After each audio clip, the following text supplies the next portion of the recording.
Hello everyone. I think everything's working out okay here. Let me just double check, make sure I can hear my voice. Alright, levels are kind of up. Alright. Okay.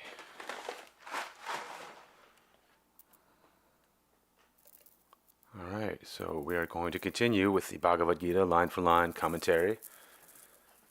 And let me just get my stuff situated here. Sounds like everything's in order as far as the sound. I will be keeping track on the chat in case there's any kind of technical issue. Otherwise, I'm just going to get into this. So, there we go. Continuing where we left off here. Yajna, the spiritual fire rite that consumes all karma, verse 23. There we go. All karma, or effects of actions, completely melts away from the liberated being who, free from attachments, with his mind enveloped in wisdom, performs the true spiritual fire rite, yajna. When the yogi's mind is negatively free from attachments, sensory entanglements, and distractions, it becomes positively concentrated on the cosmic wisdom. At this stage, he draws his mind and life force from the physical, sensory, and motor nerves. Let's see here. And thence from the astral sensory powers. Okay, let me go back. At this stage, he withdraws his mind and life force from the physical, sensory, and motor nerves, and thence from the astral sensory powers, and gives them as oblations unto the 7 fires of the spine. Through this yajna of purification, the yogi ultimately attains the final state of unity with divinity, the omnipresent cosmic fire. When the life force that is withdrawn from the senses is concentrated in the thousand-petaled lotus in the brain, that powerful effulgent burns out all samskaras, i.e. habits, impulses, and all other effects of past actions, lodged in the subconsciousness and superconsciousness of the brain, bestowing on the devotee freedom from all past karmic fetters. The yogi who withdraws his mind and desires from sense lures offers them as fuel to the fire of cosmic consciousness. His mortal desires are burnt like bundles of wood in the sacred flame. When the yogi is able to commingle his life force and consciousness with that of a mortal, his limited egoistic consciousness and body identification are gone. The dissolution of the ego permits the full view of the soul consciousness.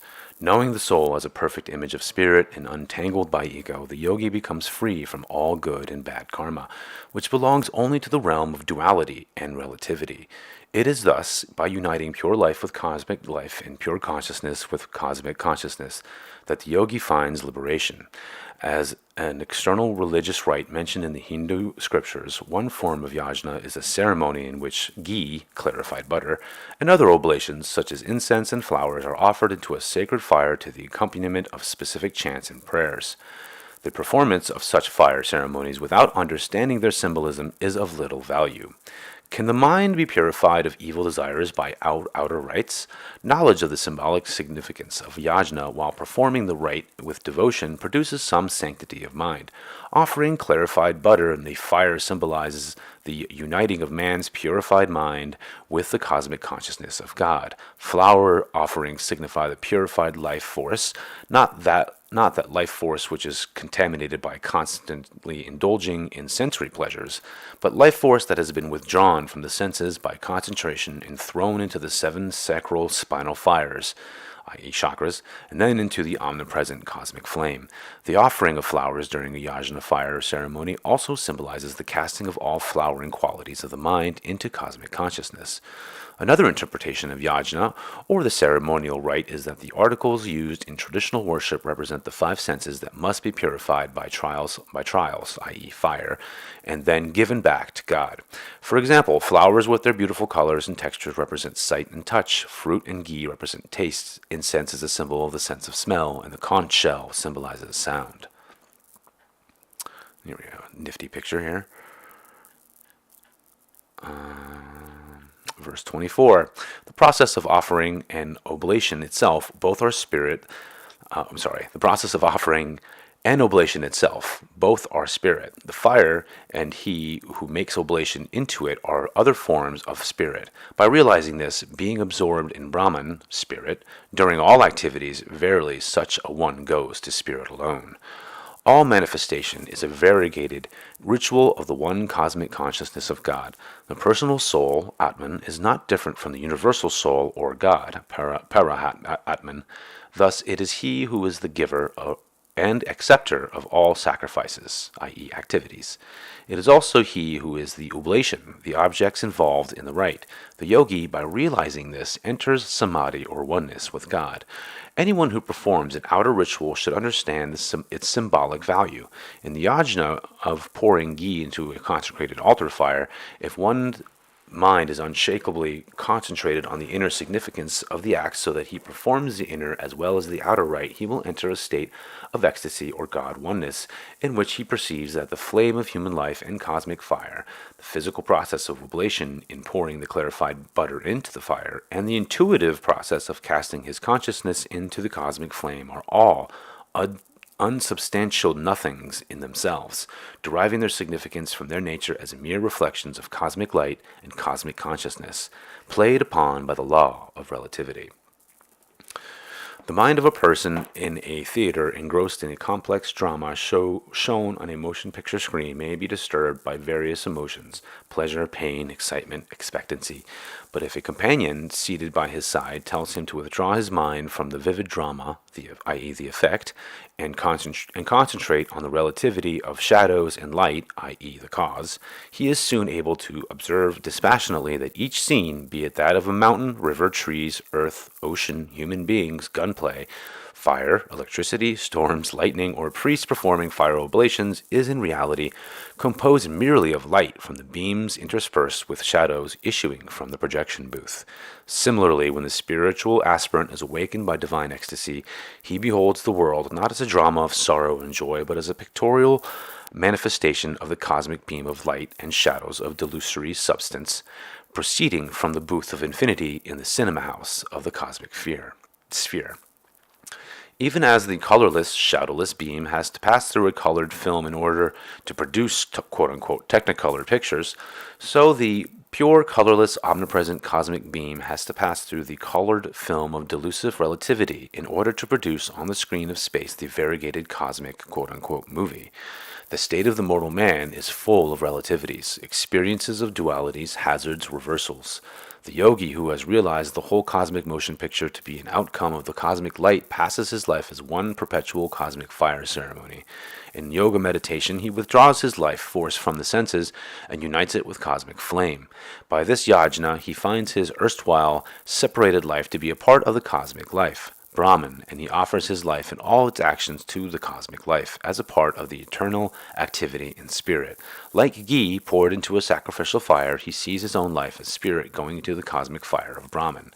In this way, the yogi, his mind drawn away from the cosmic drama and his personal mortal significance in the world, remains consciously in ecstasy, beholding the one light of spirit in every process of life.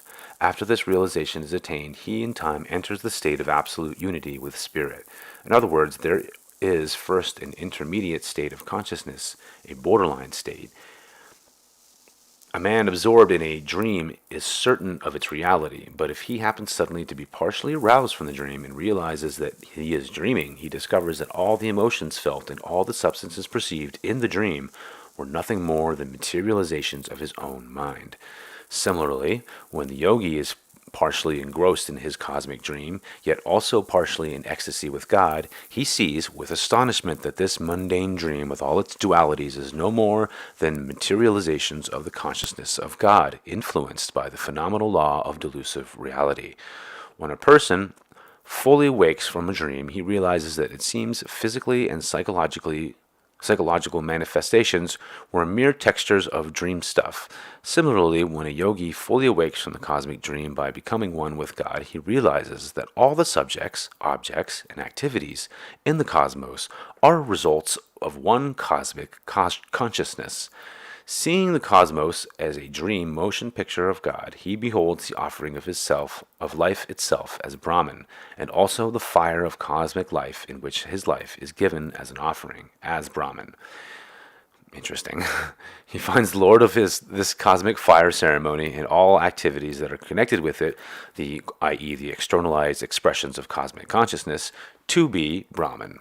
By inner illumination of divine awakening, the yogi ceases to be a mortal being with gross perceptions of the universe. He realizes that the whole cosmos is a cosmic motion picture. His body is only, quote, a dream walking, unquote. Let's see here, make sure everything's still good. Yep.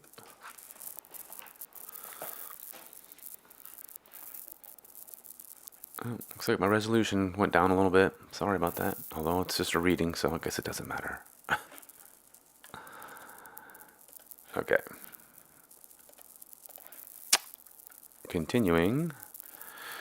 In truth, there are those yogis who others offer the self as sacrifice made by the self in the fire of spirit alone. In stanzas 25 to 29, we find reference to different types of fire ceremonies performed by spiritual aspirants according to their various inner propensities. This next section is subtitled The Deity Powers That Govern the Cosmos. Oh, excuse me. Okay. Sacrifice to the devas. I'm not sure if that got too loud there.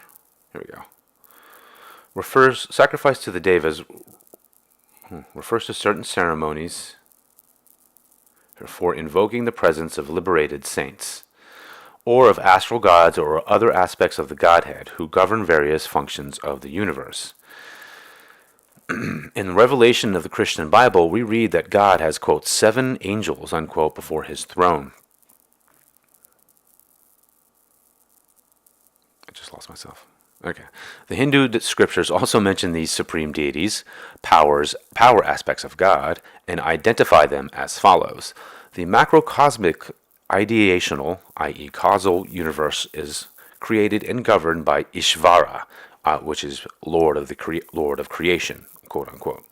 So Ishvara, Lord of creation.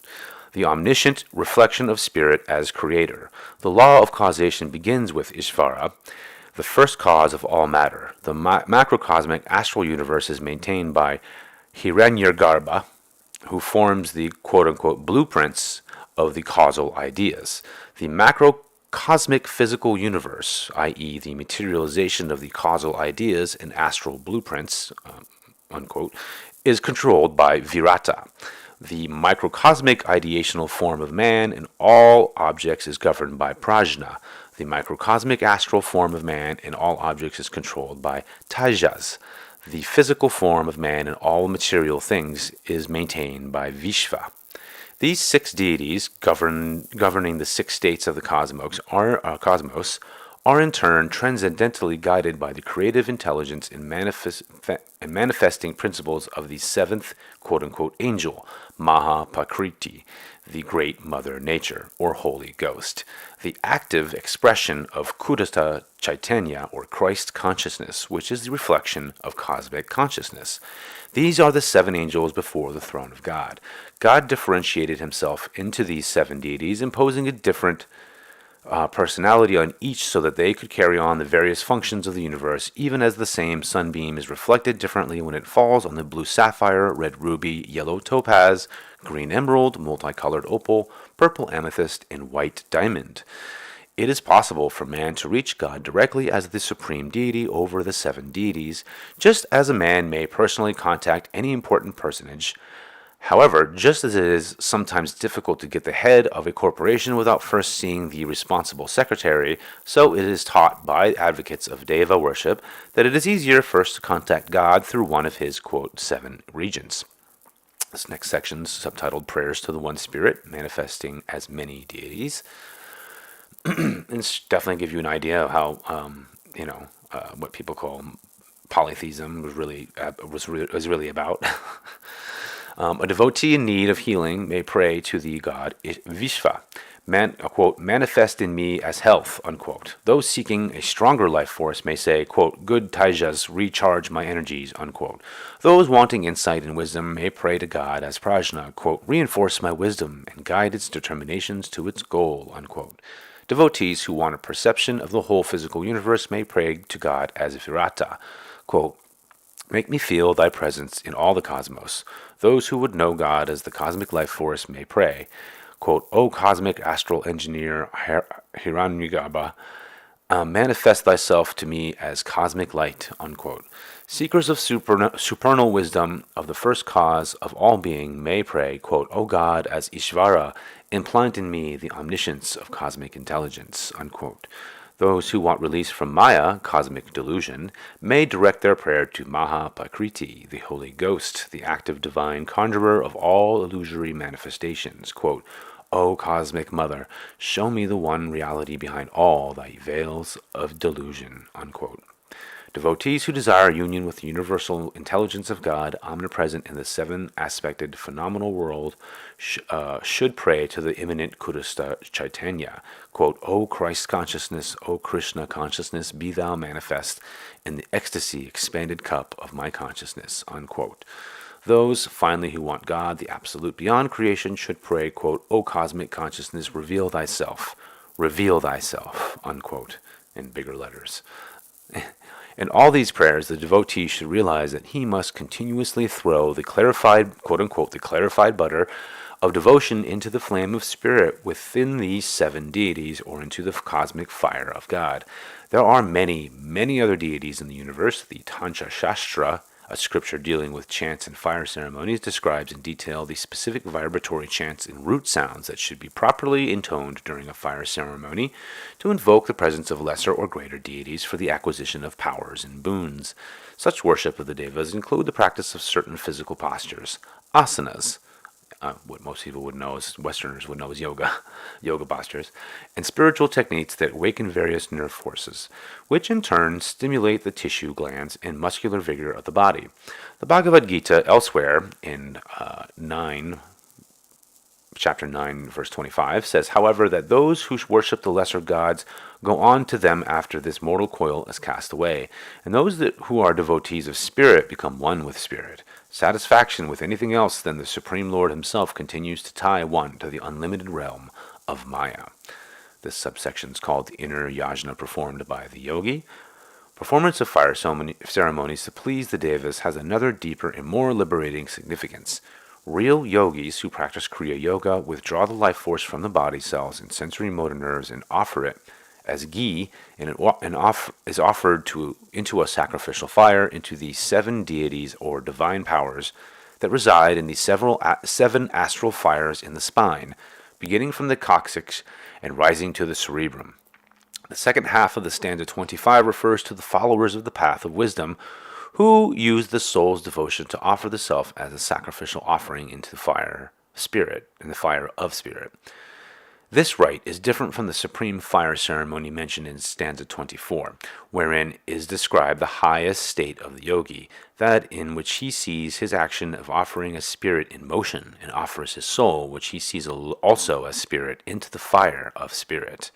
The devotee of stanza 25 has not yet attained the realization in which all his perceptions are but various aspects of the infinite. He has first to realize his inner self intuitively, then to unite his soul perception with the cosmic perception of the illimitable Brahman. The offering of the self, the ego self, by that self, therefore, denotes a narrower form of consciousness, only by the limited form of intuition required to offer the self into the cosmic fire of infinite perception for the purpose of uniting it with the soul and thence with the spirit. By this does the Jnana yogi unite his wisdom with cosmic wisdom. By concentration on wisdom, one can invoke great souls such as that of Swami Shankara, who lived the life of a true sage, or Sri Yukswar, who found liberation through wisdom. Similarly, in order to find Christ, one must use faith, for Jesus was liberated by absolute faith in oneness with God.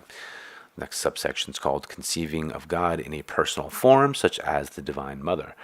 Many saints in India have prayed to God to manifest as the Divine Mother or in the forms of various deities, and have had those prayers answered.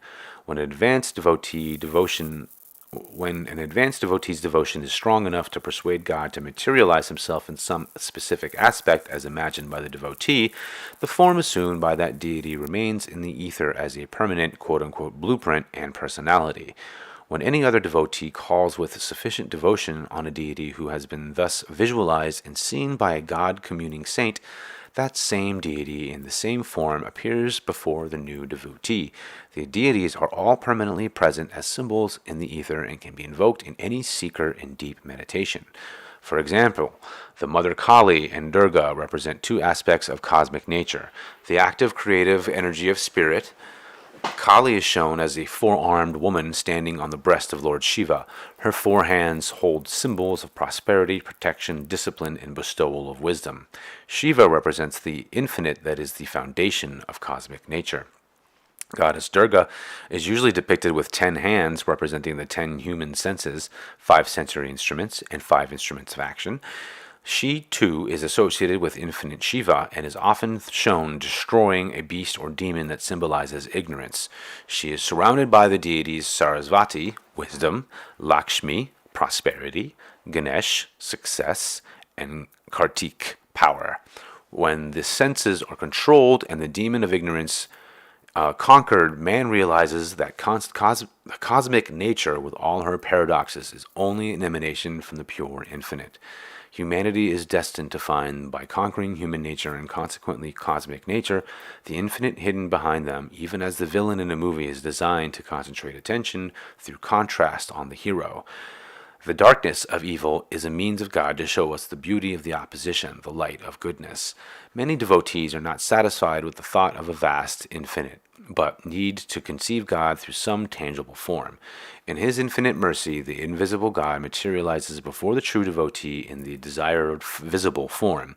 As invisible water vapor is transformed by the chill of a frost into ice, so by the transmuting power of devotion, the invisible God and his cosmic light can be quote-unquote frozen into the objectivity that satisfies the yearning seeker.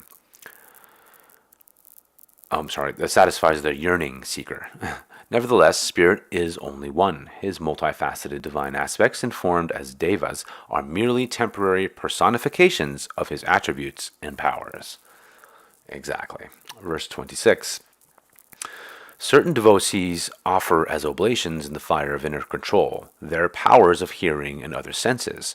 Others offer as sacrifice in the fire of the senses, sound, and other sense objects. The first rite referred to in this stanza describes the symbolic fire ceremony practiced by all brahmacharyas, i.e. self-disciplinarians. By pratyahara, interiorization, the man of discipline withdraws his consciousness and life force from the auditory, optical, olfactory, gustatory, and tactual nerve centers, casting sensory perceptions into the flame of controlled inner awareness of peace. By deep meditation, i.e. samyana, self-mastery through dharana, dhyana, and samadhi, the yogi of inner self-control succeeds in freeing his mind from the tug-of-war with the 5 senses and is able to dissolve all perceptions of the 5 senses into the one indivisible perception, that of the bliss of the self. This is the state of the devotee who wins the true victory in the battle between the senses and God-aspiring mind. In the earlier stages of meditation, the 5 senses attempt to distract the attention of the inwardly moving devotee. Imaginary, invisible perceptions are presented while the devotee, with closed eyes and ears, is seeking perfect at oneness with the self. And yes, that is one of the most challenging things, 100% about that. So, let's see here. The oblation of the senses is a quote-unquote sacrifice that may easily and naturally be made by anyone, even a worldly man who is willing to pursue methodically a definite scientific technique of God realization. The rite described in the latter half of this stanza refers to the symbolic fire ceremony practiced by the methodical worldly man, he who seeks progress towards liberation through constructive right action. There is a difference between a mechanical worldly individual and a self-controlled, discriminative, material person. The mechanical man is sensory reflective, responding unthinkingly to sense objects. He casts his energy in the fire of automatic material efforts and gains very little therefrom.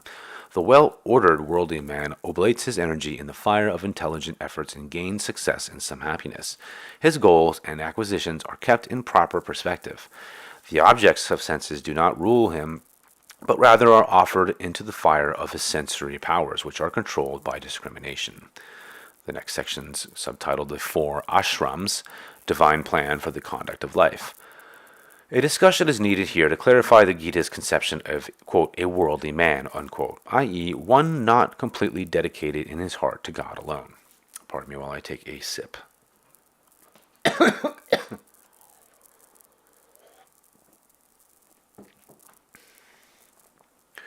We see around us human beings in all stages of mental and spiritual evolution, just as the earth gives us the spectacle of evolution in inanimate and animate life. And let's see, open parentheses, the scientists are hard to put it these days to find anything inanimate, unquote, or close parentheses, which is kind of true. All right. At one end of the human scale, we find brute-like individuals who just evolved from animal bodies. At the other and glorious end of the evolutionary chain, the great masters and godlike sages appear. The mass of humanity lies sandwiched in between these two extremes. The lives of these billions are not especially wicked or particularly good. Deficient in wisdom or knowledge of God's laws, most human beings are fairly content to live narrow, uninspired lives, eating, procreating, working at some pesky task, and then dying, like oxen fed on a little grass and soon led dumbly to the slaughter. Worldly people have no clear realization that all possessions, including the human body, have no permanency. They ignore the soul, which alone really belongs to them eternally. For this reason, worldly people are considered by yogis to be living in a, quote, unsheltered state, unquote. The yogis, seekers of liberation, are spoken of in the scriptures as members of a true ashram, or quote-unquote home, or quote-unquote hermitage. In Vedic India, the majority of men led a righteous material life, using the senses but keeping them under full control, until by self-controlled enjoyment they rose above all desires for sense experience, which, because of its ephemeral nature, is by turns tantalizing and satiating. In the early days thereof, the ordinary family life was called a life of the hermitage, ashram, or discipline. The family man knew that there were 4 ashrams, or shelters, through which he must pass: the brahmacharya, the celibate student life; the garastya, married householder life; the vanaprastha, the retirement and contemplation; and the sannyas, the monastic life. Life then was not an endless struggle after money until all ended in disease and disillusionment. In ancient times, every child at the age of 7 entered a brahmacharya ashram, or hermitage of discipline, that was in the charge of the wise guru preceptor. The child was thus freed from the more limiting environments of parents and family and social traditions. The students were given spiritual initiation, which is called diksha, and received from the guru a sacred symbol, which is the sacred thread, as an insignia of purity of life. The children were not permitted to mix with the opposite sex or with materially minded people. Up to the 10th year, the brahmachari was taught the scriptures and meditational practices. In his 11th year, he learned the duties of a soldier for the protection of others. The following year, he was taught business methods and the art of proper dealing in worldly affairs. The young man remained in his guru's hermitage until his 20s. The second stage of his life then started. He returned to his family, took up a householder's duties, and begot children. At the age of 50, when the man went back again to the forest hermitage, seeking fuller communion with God and spiritual training from the guru, this constituted the third, or quote-unquote forest hermitage state of life. In this way, the individual first pursued spiritual and secular knowledge and practiced self-discipline. Then, with character formed, he entered family life.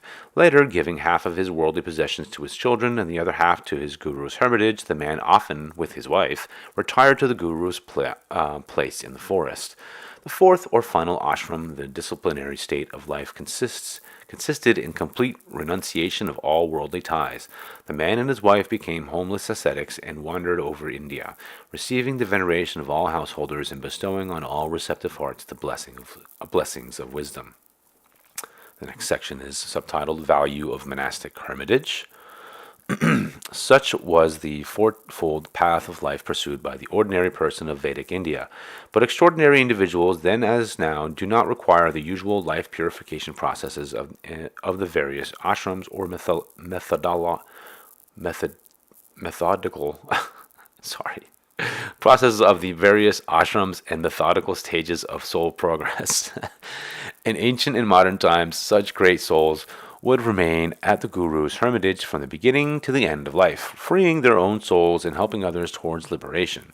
Such evolved souls did not need to appease their sense desires before seeking God wholly. They pursued a straight and immediate path to Him through lifetimes of brahmacharya and sannyas, ignoring the formalities of the family or householder life, the forest life, and that of a wandering ascetic. Jesus, Babaji, and many great prophets of all ages adopted only the direct, undeviating path. For them it was unnecessary to enter the whirlpool of ordinary material life. Great souls have long since assimilated, in previous lives, the childish or kindergarten lessons afforded by worldly experiences.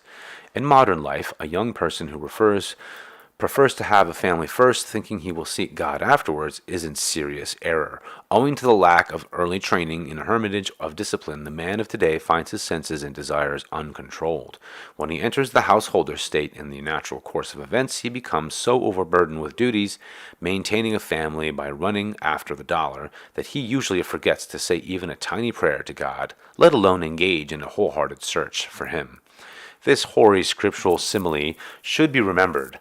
Milk cannot float on water, but the butter that is churned out of it can float on water. Similarly, a man whose childhood has been spent in churning the butter of self-realization from the milky waters of his mind is able to remain in the world, active for God without getting mixed up with the worldly desires and attachment. Therefore, any man or woman of modern times who finds within himself or herself a craving for God should run after God first. No delay. This is why Jesus advised us, quote, "And seek not ye what ye shall eat, nor what ye shall drink, neither be ye of doubtful mind, for all these things do the nations of the world seek after. And your Father knoweth that ye have need of these things, but rather seek ye the kingdom of God, and all these things shall be added unto you." Unquote. There is much a difference, as we have seen, between a self-controlled family life preceded by a life of discipline and the worldly life of modern times. Today, a domestic demon is usually present: want, disharmony, worries, fears. There are exceptions, of course, and in very few homes of God reigns in harmony, self-control, peace, and joy. There is no reason for anyone to continue in a state of misery. A worldly life without God leads to misery. Life without God, whether in the world or in the forest, is sheer heaven. There is no reason for anyone to continue in a state of misery. A worldly life without God leads to misery. Life with God, whether in the world or in the forest, is sheer heaven. All family members should understand that they will forfeit peace by not controlling their senses. Husbands and wives who think that, quote, the holy bonds of matrimony, unquote, permit them to indulge in over-sexuality, greed, anger, or displays of temperament are ignorant of the true laws of life. The inharmonious families and the rising number of divorces found everywhere today are glaring warnings that marriage does not mean license to indulge the desires, lusts, moods, and emotions of the senses.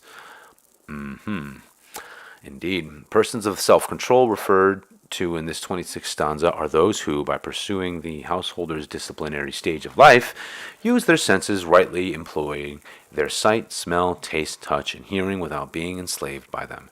Seeking merely to gain experience of the essentially transitory sensory world, once all desires subconsciously present in one's mind are satisfied, he finds peace and freedom from all lusts. He is ready for the third ashram of his life, withdrawal from worldly pursuits. Through increased spiritual endeavor, he then offers as a true and acceptable quote-unquote sacrifice to the Lord, even the self-controlled use of his senses. Mastering the sensory powers in meditation, that yogi, the perfect renunciant or sannyasi, becomes liberated. The advice in this stanza is especially fitting for people who are already married and entangled in the world, and who cannot seem to escape from their confinement of material harassments and thus find peace. Any human being, in whatever circumstance of life, is empowered to take this quote-unquote sensory sacrifice to the Lord. The grandest purpose of life, contrary to implications of novelists, is not to know human love, or produce children, or to win men's fickle acclaim. Man's sole worthwhile aim is to find the everlasting bliss of God. The best way of life, even today, is to live in a hermitage under the discipline of a true guru or man of God, pursuing active duties for the good of all, never egotistically desiring the fruits of action. Those who have not founded a family and who feel the renunciant's single-hearted inner call should by all means seek God at once, not risking involvement in the maze of family life and material pursuits. Anyone who has not achieved full God realization is on dangerous ground when he attempts to deal with the senses, even in a self-controlled way. There is always the risk of self-enslavement, for the mind usually gets mixed up with whatever it is proximity with. The mind ordinarily follows the rule of, quote, first come, first served, unquote. So if sense enjoyments are placed before it, the mind gets used to indulging in transitory human pleasures, forgetting any effort to experience the permanently blissful nature of the true self. But once a devotee has fully experienced the bliss that flows from God, that joy becomes the most tempting, and the senses forever lose all hold. They can offer no competition. And I can tell you from my own experience that this is absolutely true. There is no reason, however, why those who are already married should remain entangled in worldly consciousness, feeling spiritually bereft with no hope of finding God. Human love, desire for praise, fame, money, food, material possessions, mental acquisitions, and so forth are all tests of God for the true devotee. God has everything. He wants to prove the devotee's heart. Does he prefer God, or does he prefer God's gifts? When a devotee satisfies God that he is not shaken by any temptation, nor willing to accept as a final good anything less than God himself, then and then alone, no matter what the devotee's outer circumstance, the Lord reveals his face in all its endless glory. Verse 27. Again, others, open parentheses, followers of the path of Jnana Yoga, close parentheses, offer all their sensitive activities. Others offer all their sensitive activities and functions of the life force as oblations in the wisdom-kindled yoga flame of inner control in self. And into the commentary, yogis who follow the path of discrimination, Jnana Yoga, firmly picture in their consciousness within the supreme truth, the indivisible relation of soul and spirit. The Jnana Yogi focuses his attention at the point between the eyebrows and concentrates his mind solely on the inner presence of the self. By wholeheartedly following this difficult path of realization, the true Jnana Yogi is eventually able to kindle the fire of inner perceptive wisdom. With this consummation, all the sense activities and the life forces from the afferent and efferent nerves, attracted by the irresistible magnetic flame of inner wisdom, plunge headlong into that sacred flame. This stanza refers to the method of God union enjoined by the Vedanta philosophy of India. This method consists of listening to the scriptural wisdom and continuously meditating on it, thereby becoming one with it, provided the mind is not pulled towards the senses by the life force and by restless subconscious thoughts. There is a difference between quote-unquote self-control and, quote, the fire of control in self, unquote, referred to in this stanza. Self-control often signifies a limited power of will used in subjugating a certain sense, or it may signify the power of self-control possessed by an average man. But, quote, the fire of control in self, unquote, refers to the supreme and unlimited power of mastery that the self possesses as a true reflection of the spirit. The followers of the path of discrimination, by continuous use of will, tries to unite his ego with the unlimited power of the self. If he succeeds, he can then unite that self with spirit. He then finds his 10 senses, the 5 of instruments of action, and the 5 instruments of knowledge, and the 5 life forces to be automatically withdrawn into the cosmic fire, destroying all sensory and bodily restlessness. The subsection is titled Difficulty of Controlling Senses by Mental Discrimination. Excuse me while I take a quick drink.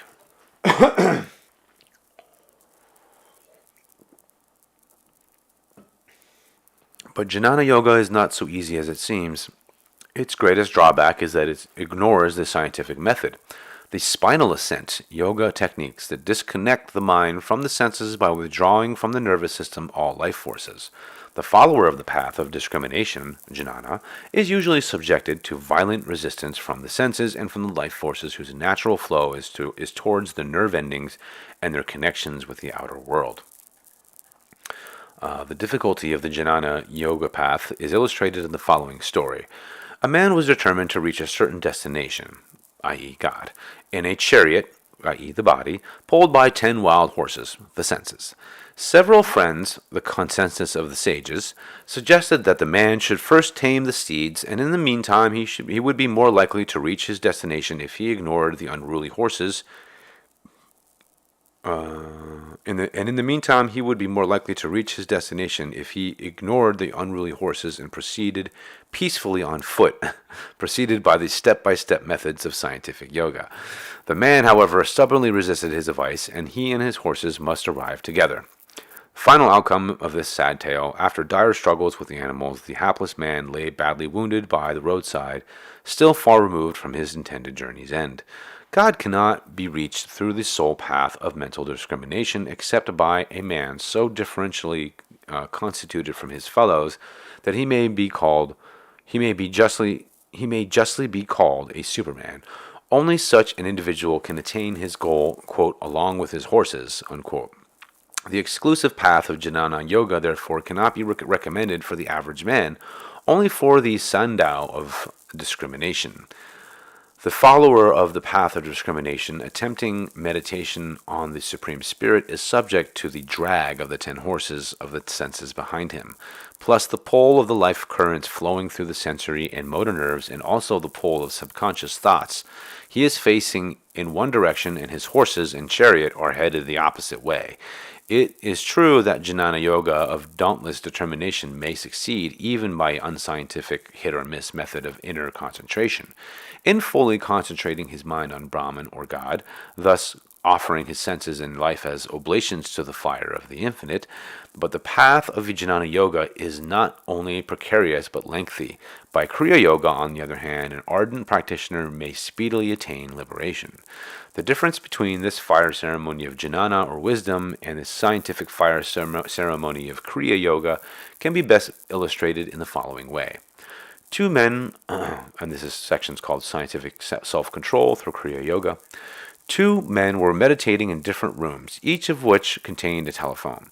The telephone rang in each room. One man said to himself in a mood of intellectual bullheadedness, quote, I will concentrate so deeply that I will not be able to hear the rings of the telephone, unquote.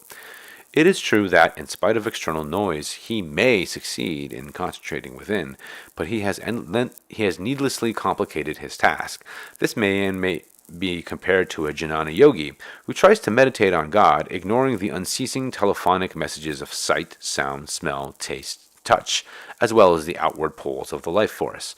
The second man in our illustration had no illusions about his power to ignore the crude clamor of the telephone. He prudently withdrew the electrical plug and disconnected the instrument.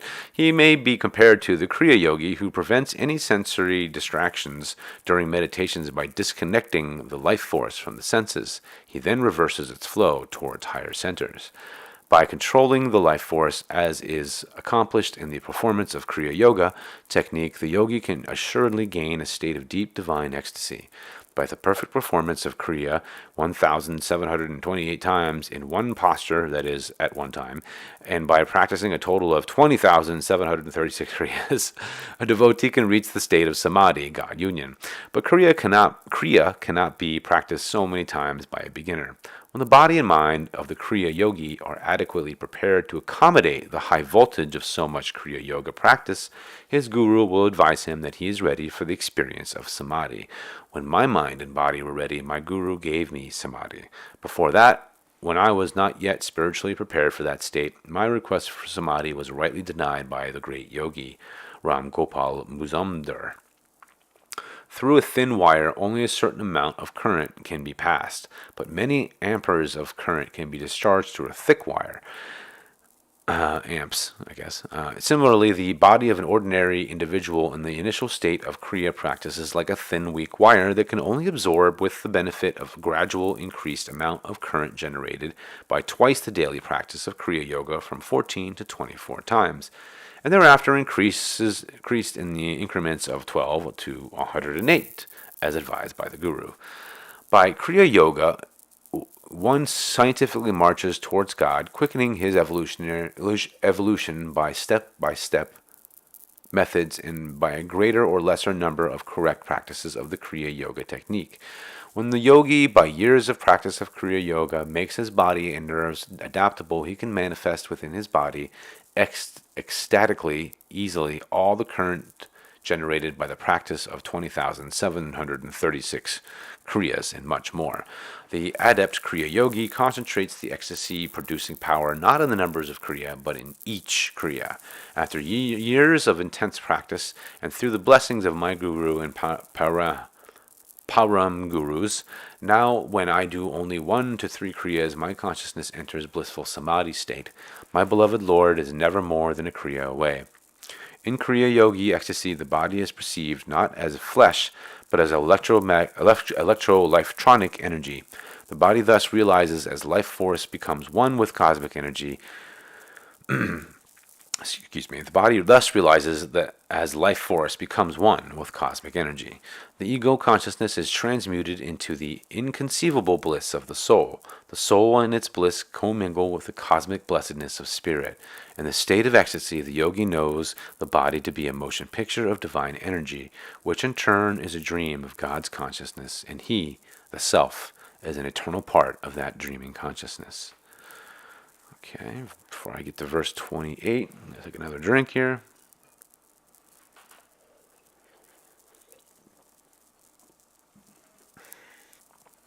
Verse 28, other devotees offer as oblations wealth, self-discipline, and the methods of yoga, while other individuals, self-controlled and keeping strict vows, offer as sacrifices the study of self and acquirement of scriptural wisdom. The stanza continues the enumeration of various types of devotees whose particular disciplines constitute, quote, spiritual fire ceremonies, unquote. Some devotees properly use their wealth or other material resources to help others as a, quote, offering, unquote, to the spirit. Ascetics possessing self-control and deep resolve consider their austerities as oblations. Some rigidly observe spiritual vows, and others do's and don'ts of self-disciplinarians. Certain types of sadhus, which is an anchorite, sit from morning until sundown under the sun. Others, while chanting, immerse their bodies into the neck in cold water for several hours, or practice meditation in extreme cold or heat. Some devotees try to control the sense of greed by mixing together cold, hot, sweet, and sour foods, eating his conglomeration while practicing mental aloofness from the sense of taste. Quote, since all foods become one in the stomach, unquote, they say, continuing with the quote, why not mix them together before they reach the stomach? Thus one may nourish the body without catering to the sensation of greed, unquote. Interesting. In spite of this reasonable counsel, one hardly expects this particular austerity to become common. Self-disciplinarians practice truth-speaking, calmness, and sweetness, all even under provocation. They do not steal or indulge in any wrongdoing that is expressly forbidden by the scriptures. Such persons are the high moralists found in all religions. Their minds sometimes become more enwrapped in quote-unquote righteousness than in God. They derive such sanctimonious satisfaction from travel on the spiritual path that they lose sight of God realization as their destination. However, However, those who persistently and intelligently practice austerities motivated by great devotion for God find that the oblations of their self-discipline ultimately help them unite the cosmic fire of spirit. This next section's subtitled God Union Through Eightfold Path of Yoga. Other devotees following the Eightfold Path of Yoga, neutralizing the scintillations of the feeling, which is called chitta, so that in its clear waters they can see the undistorted reflection of the moon of the soul. Such yogis observe the do's and don'ts of the self-discipline, but they go further. They practice bodily control or postures in order to make the body amiable to their will, able to sit quietly during long hours of meditation and protracted ecstasy. The yogi then assumes any correct posture and practices life control, which is called pranayama, by a technique such as Kriya Yoga. With this technique, he disconnects his mind from body consciousness by switching off the life currents from the senses and unites mind and life force with superconsciousness in the spine and brain. He thus reaches the state of true interiorization, or withdrawal of the mind and the life forces from the senses, pratyahara. After the yogi becomes strong in body and mind by self-discipline, posture, life force control, and interiorization of consciousness, he devotes his newly mastered body and mind to concentration on the infinite, conceiving spirit as the cosmic Om vibration. Not satisfied with listening to the Om vibration, he begins to expand with it, feeling the vibration not only in his own body but in the vast cosmos. The yogi is then able to attain the ecstasy of oneness with God, vibrating in the universe as cosmic sound or cosmic light. The Holy Ghost vibration, inherent in this vibration, he finds the Christ or Krishna Kurasta consciousness, and through that he merges with the Lord as cosmic consciousness. By following the do's and don'ts of moral code, and by posture, life force control, interiorization of the mind, meditation, concentration of the attention, cosmic conception of God, and ecstasy, the self of man can be united to the spirit. Practice of the eightfold yoga dissolves the waves of likes and dislikes, the desires that infest the intuitive feeling of chitta, which is referred to the heart. When the waters of chitta are free from the waves of sensation, thoughts, likes, and dislikes, the clear waters of intuition reflect the soul as perfect image of the spirit moon.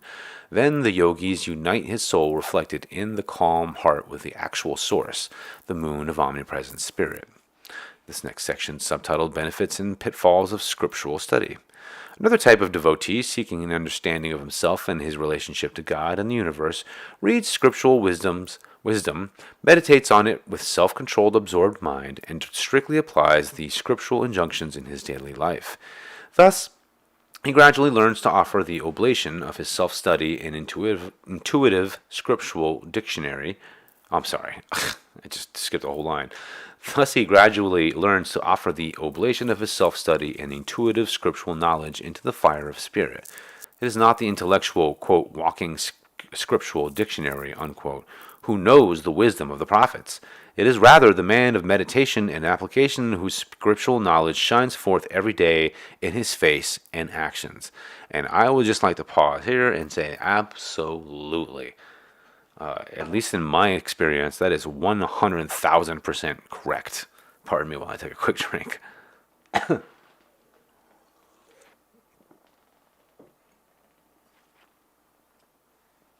Because I've met so many people who can sit there and talk scripture, and scholars are like a lot like this as well, and there are in many ways that are worse, because most of them don't take this from a spiritual side of things. They're completely atheists, and so that side of the interpretation is totally gone for many of these people, at least in my opinion, the way that they look at things. But many people are walking scriptural dictionaries, and what's the use of that if you're not using it for anything? I just find that to be a very, very cogent point. I hope you guys do as well. Continuing, knowledge of the scriptures is beneficial only when it stimulates a desire for practical realization. Exactly. Otherwise, theoretical knowledge gives one a false conviction of wisdom. Unrealized knowledge of scriptures may thus become a determinant to the practical realization of spiritual truths. But when theoretical scriptural knowledge is continuously converted into inner perceptions of wisdom, that knowledge is a source of redemption. Many pundits and learned professors, for all their mental acumen, daily demonstrate by their uncontrolled lives their failure to put philosophy to any practical use. That's so true. A man without scriptural knowledge or inner realization is sadly ignorant. A person with a theoretical knowledge of scriptures but without self-realization is like a man who eats much food but cannot digest it. The man with divine realization, even if lacking scriptural knowledge, has attained God and is worthy example to society. A man possessing both scriptural knowledge and self-realization has not only attained God, but is an admirable teacher for imparting God consciousness to others. My guru never permitted his disciples to read the stanzas of the Bhagavad Gita or Patanjali with a merely theoretical interest. Quote, meditate on the scriptural truths until you become one with them, he would say, unquote, he would say. After I had mastered a few scriptural stanzas in the deeply perceptive way under his tutelage, he refused to teach me further. Quote, you will see, he said, unquote, you will see, he said, that you now possess a true key to the scriptures, a key of inward intuitive perception rather than of mere reason and conjecture. All scriptures will open their secrets to you, unquote. Reading Patanjali or the Gita or the Bible with no more than intellectual insight may enable a man to pass examinations on them brilliantly, but will not provide an infallible access to true meaning. The kernels of truth in the scriptural sayings are covered by the hard shell of language and ambiguity. Through the help of a guru, one learns how to use the nutcracker of intuitive perception to open the verbal shells and obtain the divine meat within. Verse 29. Other devotees offer as sacrifice the incoming breath of prana and the outgoing breath of apana and the outgoing breath of apana in the incoming breath of prana, thus arresting the cause of inhalation and exhalation, rendering breath unnecessary by intent practice of pranayama, the life control technique of Kriya Yoga. In the concentrated practice of Kriya Yoga pranayama, this is again breathing technique, offering the inhaling breath into the exhaling breath, prana into apana, and offering the exhaling breath into the inhaling breath, apana into prana, the yogi neutralizes these two life currents in their resulting mutations of decay and growth, the causative agents of breath and heart action and concomitant body consciousness. By recharging the blood and cells with life energy that has been distilled from breath and reinforced with the pure spiritualized life force in the spine and brain, the Kriya Yogi stops bodily decay, thereby quieting the breath and heart by rendering their purifying actions unnecessary. The yogi thus attains consciousness, life force control. The yogi thus contains conscious life force control. The Bhagavad Gita clearly mentions in this stanza the theory of Kriya Yoga, the technique of God communion that Lahiri Mayasaya gave to the world in the 19th century. Kriya Yoga, pranayama or life control, teaches man to untie the cord of breath that binds the soul to the body, thus scientifically empowering the soul to fly from the bodily cages into the skies of omnipresent spirit, and come back, at will, into its little cage. No flight of fancy, this is rather the singular experience of reality, the knowing of one's true nature and the recognition of its source in the bliss of spirit.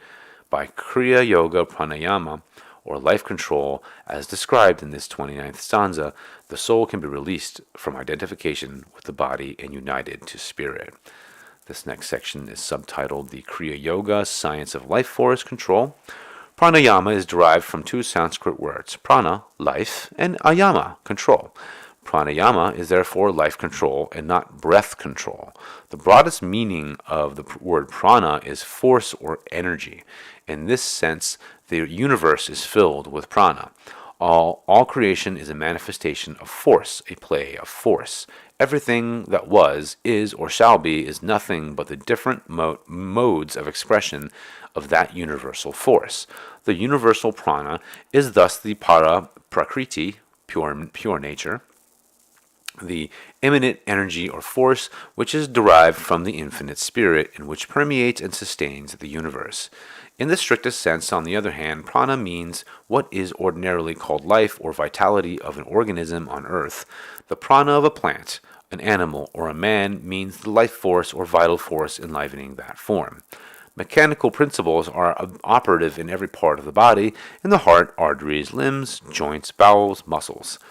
Chemical principles are also operative in the lungs, stomach, livers, and kidneys. But to all of these activities, do we not have to add something that is not mechanical or chemical in order to create and sustain life in an organism? That quote-unquote something is the vital force or energy superior to other agents of life support. The vital energies utilize mechanical force to pump blood, to move food along the digestive tract, to flex muscles, to use chemical forces to digest food, to purify blood, to prepare bile. There is a wonderful connection and cooperation among the cells in all parts of the body. This is organization, and prana is the ruler of this organization. It is the superintending, organizing, and coordinating, building, repairing power of the body. Prana is an intelligent force, but has no consciousness in the empirical or transcendental sense. It is the basis of the empirical consciousness, but soul is the conscious unit. Soul, through ego, it dictates, and prana, its servant, obeys. Prana, neither grossly material or purely spiritual, borrows from the soul its power or activating the body. It is the power lodged between the soul and matter for the purpose of expressing the former and moving the latter. The soul can exist without prana, but prana in the body cannot exist without a soul as its substratum. This next subsection is called Universal Prana Energy that pervades all creation. Universal prana came into being in the following way. At the beginning, one great spirit wished to create. Being one, he wished to be many. This desire of his, being omnipotent, had a creative force to go outward, to project the universe. It split the one into many, unity into diversity. But the one did not want to lose his wholeness into many, so simultaneously he wished to draw the many back into singularity. A kind of tug of war thus broke out between the wish to be many from one and the wish to draw many into one, between projective force and indrawing force, between attraction and repulsion, between centripetal force and centrifugal force. The result of the pull between the two almighty opposing forces is universal vibration, the evident sign of the first disturbance of spiritual equilibrium before creation. In this vibration is blended the creative wish of the spirit to be many and the attracting wish of the spirit to be one from many. Spirit, instead of becoming absolutely many or absolutely one, became one in many. The universal prana underlying all combinations in creation is the basis of unity that has prevented the one spirit from being irrevocably split into many. It pervades all atoms of the universe and every place in the cosmos. It is the primal, direct, subtle link between matter and spirit, less spiritual than the Great Spirit, but more spiritual than the material atoms. This universal prana is the father of all so-called forces, which spirit, in its immanent form, utilizes to create and sustain the universe. When different atoms coordinate into an organism, a tree, an animal, a human being, then the universal prana embedded in each atom becomes coordinated in a particular way, and we then call it specific prana, vital force or life. Though each cell, each atom of a man's body has a unit of prana in it, still all the units of all the atoms and cells are ruled over by one coordinating prana, which is called specific prana or life force. Pardon me as I drink.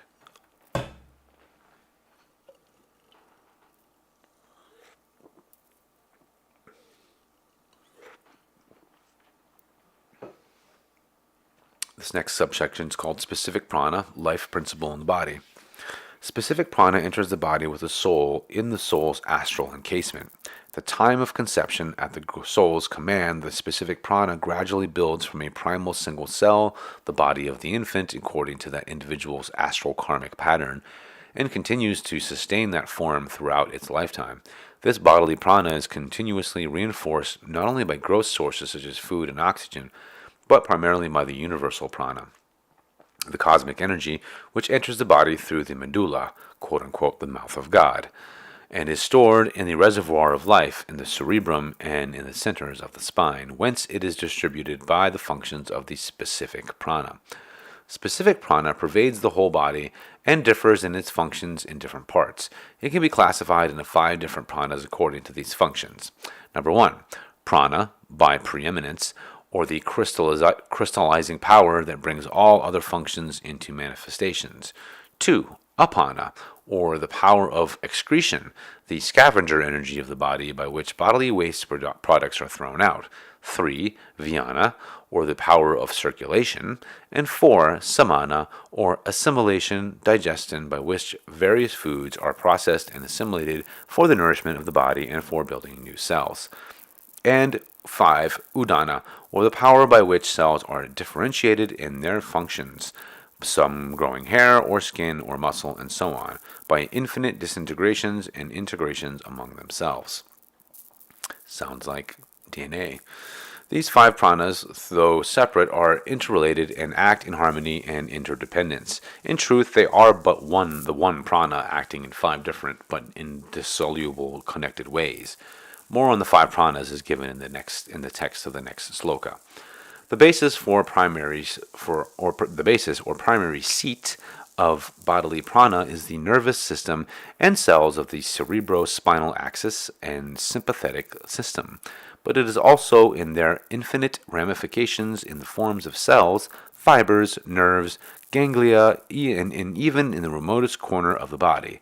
Thus, prana works primarily in the sympathetic or involuntary system, but in addition, voluntary activities are possible only because prana, in its 5 constituent forces, pervades and works throughout the body. This next subsection is called Prana and Apana, 2 main currents in the body. This present Gita verse deals with 2 specific functions of life force and is differentiated as prana and apana.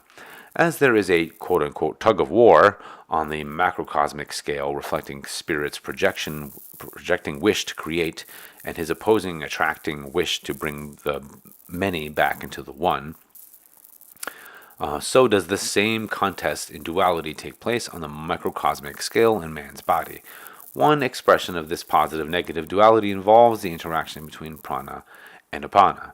And it's interesting that both prana and apana are anciently represented by 2 snakes intertwining up a staff, i.e. your backbone, your spine. Okay? Continuing, there are, and more on that in future videos, by the way, a whole lot more. There are 2 main currents of the body. One, the apana current, flows from the point between the eyebrows to the coccyx.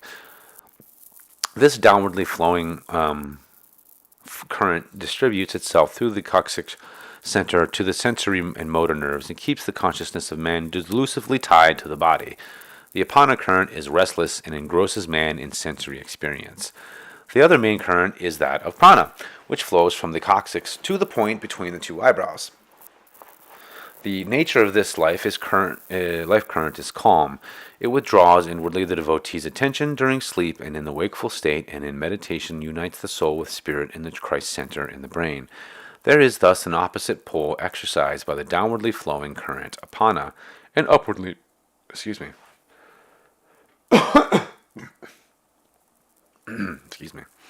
and the upwardly flowing current, prana. Human consciousness is pulled downward or upward by the tug of war between these 2 currents to bind or release the soul. Now, I did show in one of the videos, in the last video I uploaded, which was like a year ago, the introduction to the snake and the eagle. There was a bunch of, let's say, diagrams of like basically showing you what he's talking about right now. If you guys wanted a reference to go check that out. Continuing, the vital current flowing outward from the brain and spine to the cells, tissues, nerves, becomes attached to and clogged up in matter. It is used up like electricity through bodily motor movements, voluntary and involuntary, and mental activity. As the life in the cells, tissues, and nerves begin to be exhausted by this motor and sense-perceptive activity, especially through excessive, inharmonious, non-equilibrated actions, Prana works to recharge them and keeps them vitalized. In the process of consuming life energy, however, they give off waste products, decay, quote unquote, decay. One such product is carbon dioxide excreted by the cells into the bloodstream. The immediate purifying action of prana becomes necessary to remove the accumulation of this decay or death, would soon occur. The physiology of this exchange is breath. The next subsection is titled Breath, cord that ties soul to the body. From the opposite poles of prana and apana, currents in the spine, the inhalations and exhalations of breath are born. When the prana current goes upward, it pulls the vital breath laden with oxygen into the lungs. Oh my God, this is so true. The prana quickly distills a quantity of necessary life force from the electronic and electronic compositions of the oxygen atom. It takes a longer time for prana to distill life force from the grosser liquid and solid foods present in the stomach. That refined energy is sent by the prana current to all bodily cells. Without such replenishment of pure life force, the cells would be powerless to carry on their many physiological functions. They would die. The life energies distilled from the oxygen also helps to reinforce the life force centers in the spine and at the point between the eyebrows, and the main reservoir of life energy in the cerebrum. The surplus oxygen from the inhaled breath is carried by the blood throughout the body, where it is utilized by the 5 vital pranas in various physiological processes.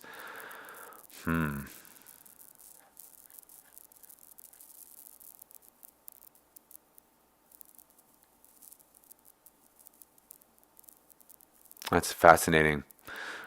So, I've always wondered about this because, again, I never had any kind of guru, so to speak. Spirit was always sort of the thing that was leading me along. I certainly asked for that. But one of the things that happens to me when I get into deep meditation is that I can feel the energy moving in my body, but as soon as it gets to, say, the top of my spine, that's where, like, if you're not calm throughout the process, like, it can be overwhelming, and you may not make that connection, but if you do, it is one heck of a thing, and it definitely happens to me. As soon as the connection happens, like, my body almost immediately takes a deep breath, just like like that, and it's just that moment afterwards, if and when that connection happens, it's just like wow. But every time I've ever made that connection, that's always happened. It's just this deep breath that it pulls my body, just automatically pulls into myself, and then that's when I start to feel like my chakras completely open up, and it is bliss. I mean, it is what he talks about here about the the never ending, ever rewarding bliss, or whatever he says. Like, oh my God, he's so right about that. And it's like and those of you that enjoy getting intoxicated on whatever here and there, I mean, believe me when I say nothing in this world will get you higher than this, and last as well. Like, you touch this once in a day, and your whole week is going to be fantastic, if not month. I'm just saying. But it takes a process, right? You have to kind of slowly unlock these things. A lot of it has to do with the fact that you have to quiet your entire system down, your mind, your body, everything. So, continuing. As noted, bodily activity produces decay and the consequent waste product of carbon dioxide. This waste is excreted from the cells by the apana, or eliminating, current, and is carried by the blood to the lungs. Then downwardly flowing apana current in the spine causes exhalation and pushes out the impurities of the lungs through the exhaling breath. Respiration, activated by the dual currents of prana and apana, is accomplished physiologically through a series of complex nerve reflexes, chemical and mechanical, involving primarily the medulla oblongata and the sympathetic or involuntary nervous system. Now, the medulla oblongata, you guys, just a quick step off from this, is located at the back of your head, where your spine connects with your head, right? And when the thing is, also, when I was just mentioning, when I make a connection, this is where I feel, let's just say, I don't know how I could explain this because this will probably be different for many people, but I would also assume they would be very similar. But like I could feel a tickle, the back of my head, right where my medulla oblongata is, it starts to tingle, and my where the spot between my eyebrows also starts to tingle, and so when that starts to happening, I try real hard to keep myself calm, because the more excited you get, the quicker you lose it. But if you don't lose it, what happens to me, at least, is that I can feel it's literally how he talks about it here. It's like an electrical current. It's like the front where my eyebrows are and the back of my head finally meet, and that's when you start. It's like a bubble, like a bubble of energy. Once it hits, you feel it going all the way up through your backbone, all the way through into your head, and throughout the top of your head. But until that connection happens, you don't get to that point, right? Like I've never gotten to that point. Well, let's just say that's not true. I have gotten to that point a few times, but it's one of those things where it's a rare situation, and the more control you have over it, the more it actually means something in your life. What I mean by mean something in your life, like you develop a level of intuition in life, in everything around you and all the people around you, that it's breathtaking. I mean, it's hard to explain. You can almost say that it's miraculous in some ways, because the things that you can discern from a simple sentence that somebody says will blow you away. I mean, it might not blow you away. Might not blow you away because by the time you get to that point, those kinds of things don't really impress you. But you recognize it for what they are, which is, in essence, the way that life can teach you, right? Anyways, continuing. Respiration act. I read that part already. The intricate sympathetic system, in turn, is empowered by the prana and apana currents working through the vital branches of astral life currents that correspond to the physical sympathetic nervous system. The main branches of which are called Ida and Pingala. Oh, my bad. These are the actual two snakes, the Ida and Pingala. See commentary on chapter 1, 4 through 6. To study the physiology of breath without an appreciable understanding of the subtle life principles behind it is like studying Shakespeare's Hamlet while leaving out the parts portrayed by the character Hamlet. Inspiration and expiration go on largely involuntary throughout one's life. So long as the life current, prana, pulls the inhaling breath into the lungs, man lives. Whenever the downwardly flowing current, apana, in the exhalation becomes more powerful, man dies. The apana current then pulls the astral body out of the physical body. When the final breath leaves the body through the action of the outgoing current, apana, the astral body follows it to an astral world. It is thus said that the human breath knots the soul to the body. It is the process of exhalation and inhalation resulting from the two opposite spinal currents that give man perception of the external world. The dual breath is the storm that creates form waves, i.e. sensations, in the lake of the mind. These sensations also produce bodily consciousness and duality, and thus obliterate the unified soul consciousness. God dreamed the soul and encased it in a dream body, heaven, heaving with dream breath. Let me read that again. God dreamed the soul and encased it in a dream body, heaving with dream breath. The mystery of the breath holds the solution to the secret of human existence. Absolutely. There is even a direct connection between respiration and physical longevity. The dog, for instance, breathes fast and has a short life. The crocodile breathes very slowly and may live to over 100 years. Stout persons breathe heavily and die prematurely. When through disease, old age, or any other physical cause of dream breath vanishes, the death of the dream body follows. Yogis therefore reason that if the body did not decay and toxins did not collect on the cells, breathing would not be required.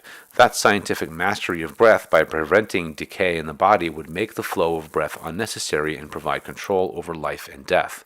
From this intuitive perception of the ancient rishis came the science and art of pranayama, life control. Pranayama is suggested by the Bhagavad Gita as universally suitable for a method for man to use to release his soul from bondage of breath. This next subsection is called Kriya Yoga, controlling the currents of Prana and Apana.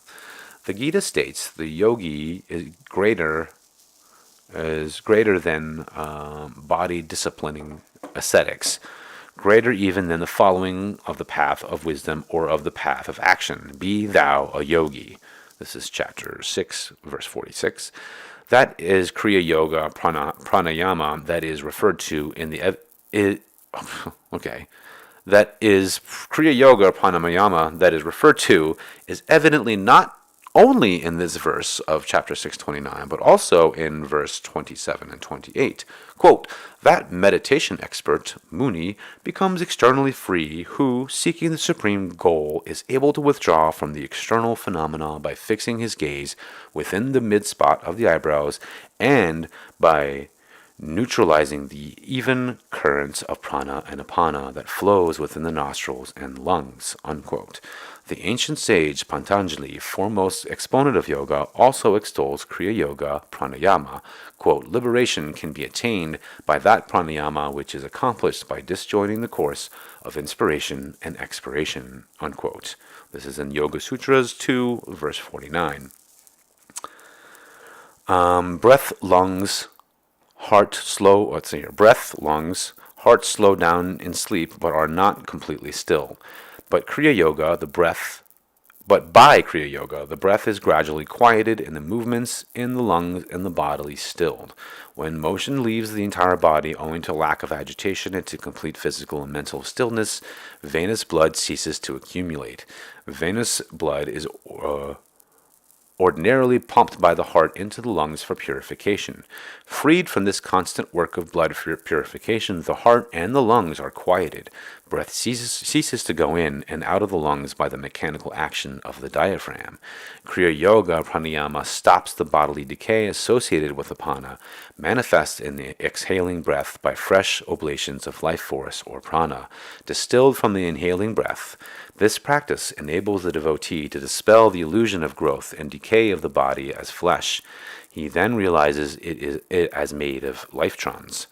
The body of the Kriya Yogi is recharged with extra energy distilled from breath and reinforced by the tremendous dynamo of energy generated in the spine. The decay of bodily tissues decreases. This lessens and ultimately makes unnecessary the blood cleansing function of the heart. When the pulsating life of the heart pumps become quiet, owing to the non-pumping of venous blood, exhalation and inhalation are no longer needed. The life force which was dissipated in cellular, nervous, respiratory, and heart actions withdraws from the external senses and organs and unites with the current in the spine. The Kriya Yogi then learns to commingle the upwardly flowing life prana into the downwardly flowing current apana, and commingle the downwardly flowing current apana into the upwardly flowing current prana. He thus neutralizes the dual movement and by willpower withdraws both currents into one revealing sphere of spiritual light at the point between the eyebrows. This light of pure life energy scintillates from the cerebral spinal centers directly to all the bodily cells, magnetizing them, arresting decay and growth, and making the vitally self-sustained, independent of breath or any external source of life. So long as this light is flowing up and down as the two battling currents of prana and apana, the breaths of inhalation and exhalation, they lend their life and light to the sensory perceptions and to the mortal process of growth and decay. But when the yogi can neutralize the downward and upward pull of the spinal centers and can withdraw all life forces from the senses and sensory motor nerves and can keep the life force still at the point between the eyebrows, the cerebral light gives the yogi life control or power over prana, Kriya Yoga pranayama.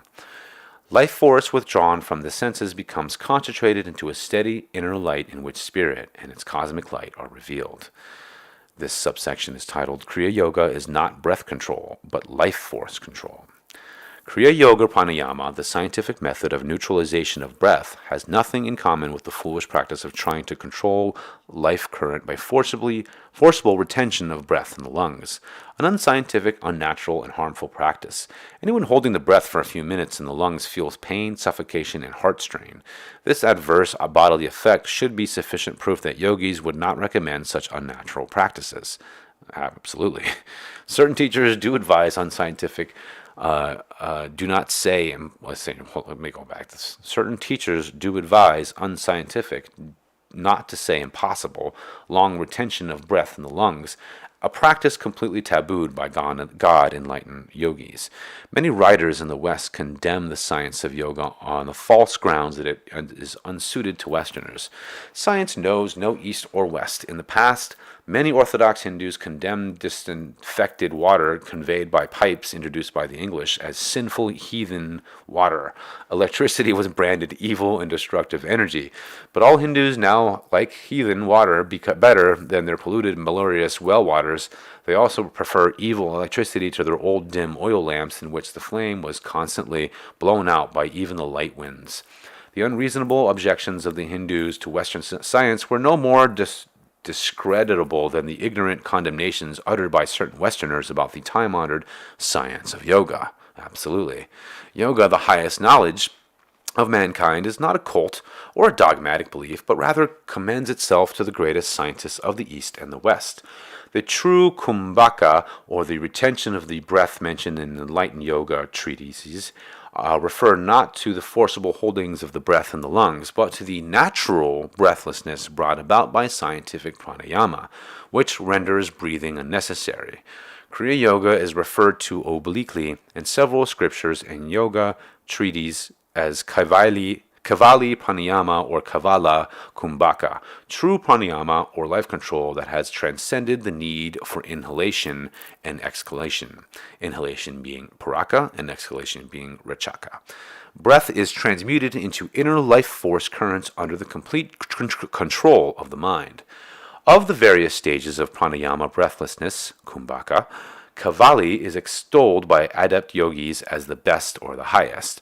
Though in principle it may be equated with Kriya Yoga, Kavali pranayama is not as explicit as the specific Kriya Yoga science and technique revived and clarified for this age by Mahavatar Babaji and given to the world through Lahiri Mayasaya.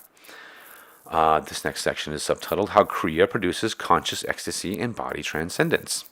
When by Kriya Yoga the mortal breath disappears scientifically from the lungs, the yogi consciously experiences, without dying, the death process by which energy is switched off from the senses, causing the disappearance of the body consciousness and the simultaneous appearance of the soul consciousness. Unlike the ordinary man, the yogi realizes that his life is not conditioned by exhalation and inhalation, but that the steady life force in the brain is continuously reinforced through the medulla from the omnipresent cosmic current. Even mortal man during the nightly state of sleep rises psychologically above the consciousness of breath. His life force then partially becomes still and reveals a glimpse of the soul as the deep joy of sleep. The breathless yogi, however, realizes the state of consciousness, quote-unquote death, as a far deeper and more blessed state than that bestowed by the deepest blissful semi-superconscious sleep. When breath ceases in the Kriya Yogi, he is suffused with an incomparable bliss. He realizes then that it is the storm of human breath that is responsible for the creation of the dream wave of the human body and its sensations. It is breath that causes body consciousness. St. Paul said, quote, I protest by our rejoicing which I have in Jesus Christ our Lord, I die daily, unquote. Live daily without breath. Excuse me. St. Paul was able by life force control through Kriya or similar technique to dissolve the consciousness of his dream body into the everlasting rejoicing of Christ consciousness. When, with the cessation of breath and the quieting of the heart, the life force is switched off from the senses, the mind becomes detached and interiorized, able at last to perceive consciously the inner astral worlds and supernal spheres of divine consciousness. Physical body to be made of lifetrons that are surrounded by a halo of grosser electroatomic cells. The yogi perceives the illusion of the body dream dematerialize into the reality of God. By experiencing the reality of the body as prana or life trans controlled by the thought of God, the yogi becomes one with him. With that divine consciousness, the yogi is able to create, preserve, or dematerialize the dream atoms of his body or any other object in creation. Attaining this power, the yogi has the option of leaving his physical dream body on earth to gradually disintegrate into cosmic atoms. Or he can keep his dream body on earth indefinitely like Babaji, or like Elijah, who can dematerialize its dream atoms into the divine fire. Elisha witnessed the body of Elijah becoming etheric, ascending in a chariot of fiery atoms and lifetrons commingled with the cosmic light of God. His luminous physical and astral dream bodies and his causal body and soul merged into cosmic consciousness. A Kriya Yogi should have exact understanding of the rationale of the yogic science that is recommended in this stanza of the Bhagavad Gita. An explanation of the dream state will be helpful. A man sees himself in a dream. The power of his mind creates the consciousness of a real physical body. Similarly, by materializing his thought, the Lord has made dream men walking about a dream creation in dream bodies of flesh. The body is nothing but a materialized dream of God. The Lord, surrounding man's souls, first with an idea body, then he encased the idea body with a very fine or subtle light astral body. The third or final encasement was the electro-atomic dream body, the illusion of the fleshly form. The reason, therefore, that I like the way he mentions that. I like that. The electro-atomic dream body. It's a good way of saying this. The reason, therefore, that the Gita advises devotees to practice pranayama, life control technique, is to enable them to realize that the body is made not of flesh, but of life force condensed from the thought of God. When by the proper pranayama techniques of meditation, the concentrated Kriya Yogi distills life force from breath and reinforces the prana already present in the body cells and cerebral spinal centers, then even the yogi beginner occasionally sees his spiritual eye of light. By deeper practice of Kriya Yoga or breathlessness, he perceives his astral body. Finally, he is able to see his physical body as an electro-atomic structure, an emanation in grosser form by denser vibratory force of the fine rays of the astral body. By further, a little bit the way, like in the Matrix, Neo sees himself in the real, behind in the code rather than the illusion of the Matrix, right? By further advancement of the yogi realizes the astral body with its texture of light to be an idea, quote unquote, or materialized thought of God. When he has fully understood the ideational body, he is able to withdraw his consciousness from the three bodily prisons and unite himself as soul with the dreamless blessedness of God. This, then, is the reason the practice of Kriya Yoga, pranayama, or life control technique is imperative if a man would transcend the delusion of the body as an exacerbated mass of flesh and bones. Okay. I'm going to have to take a quick break here. Check out my birds and all that jazz. So I'm going to leave you guys with the break screen and a little bit of tunes. I'll be back in about 5 minutes.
Okay.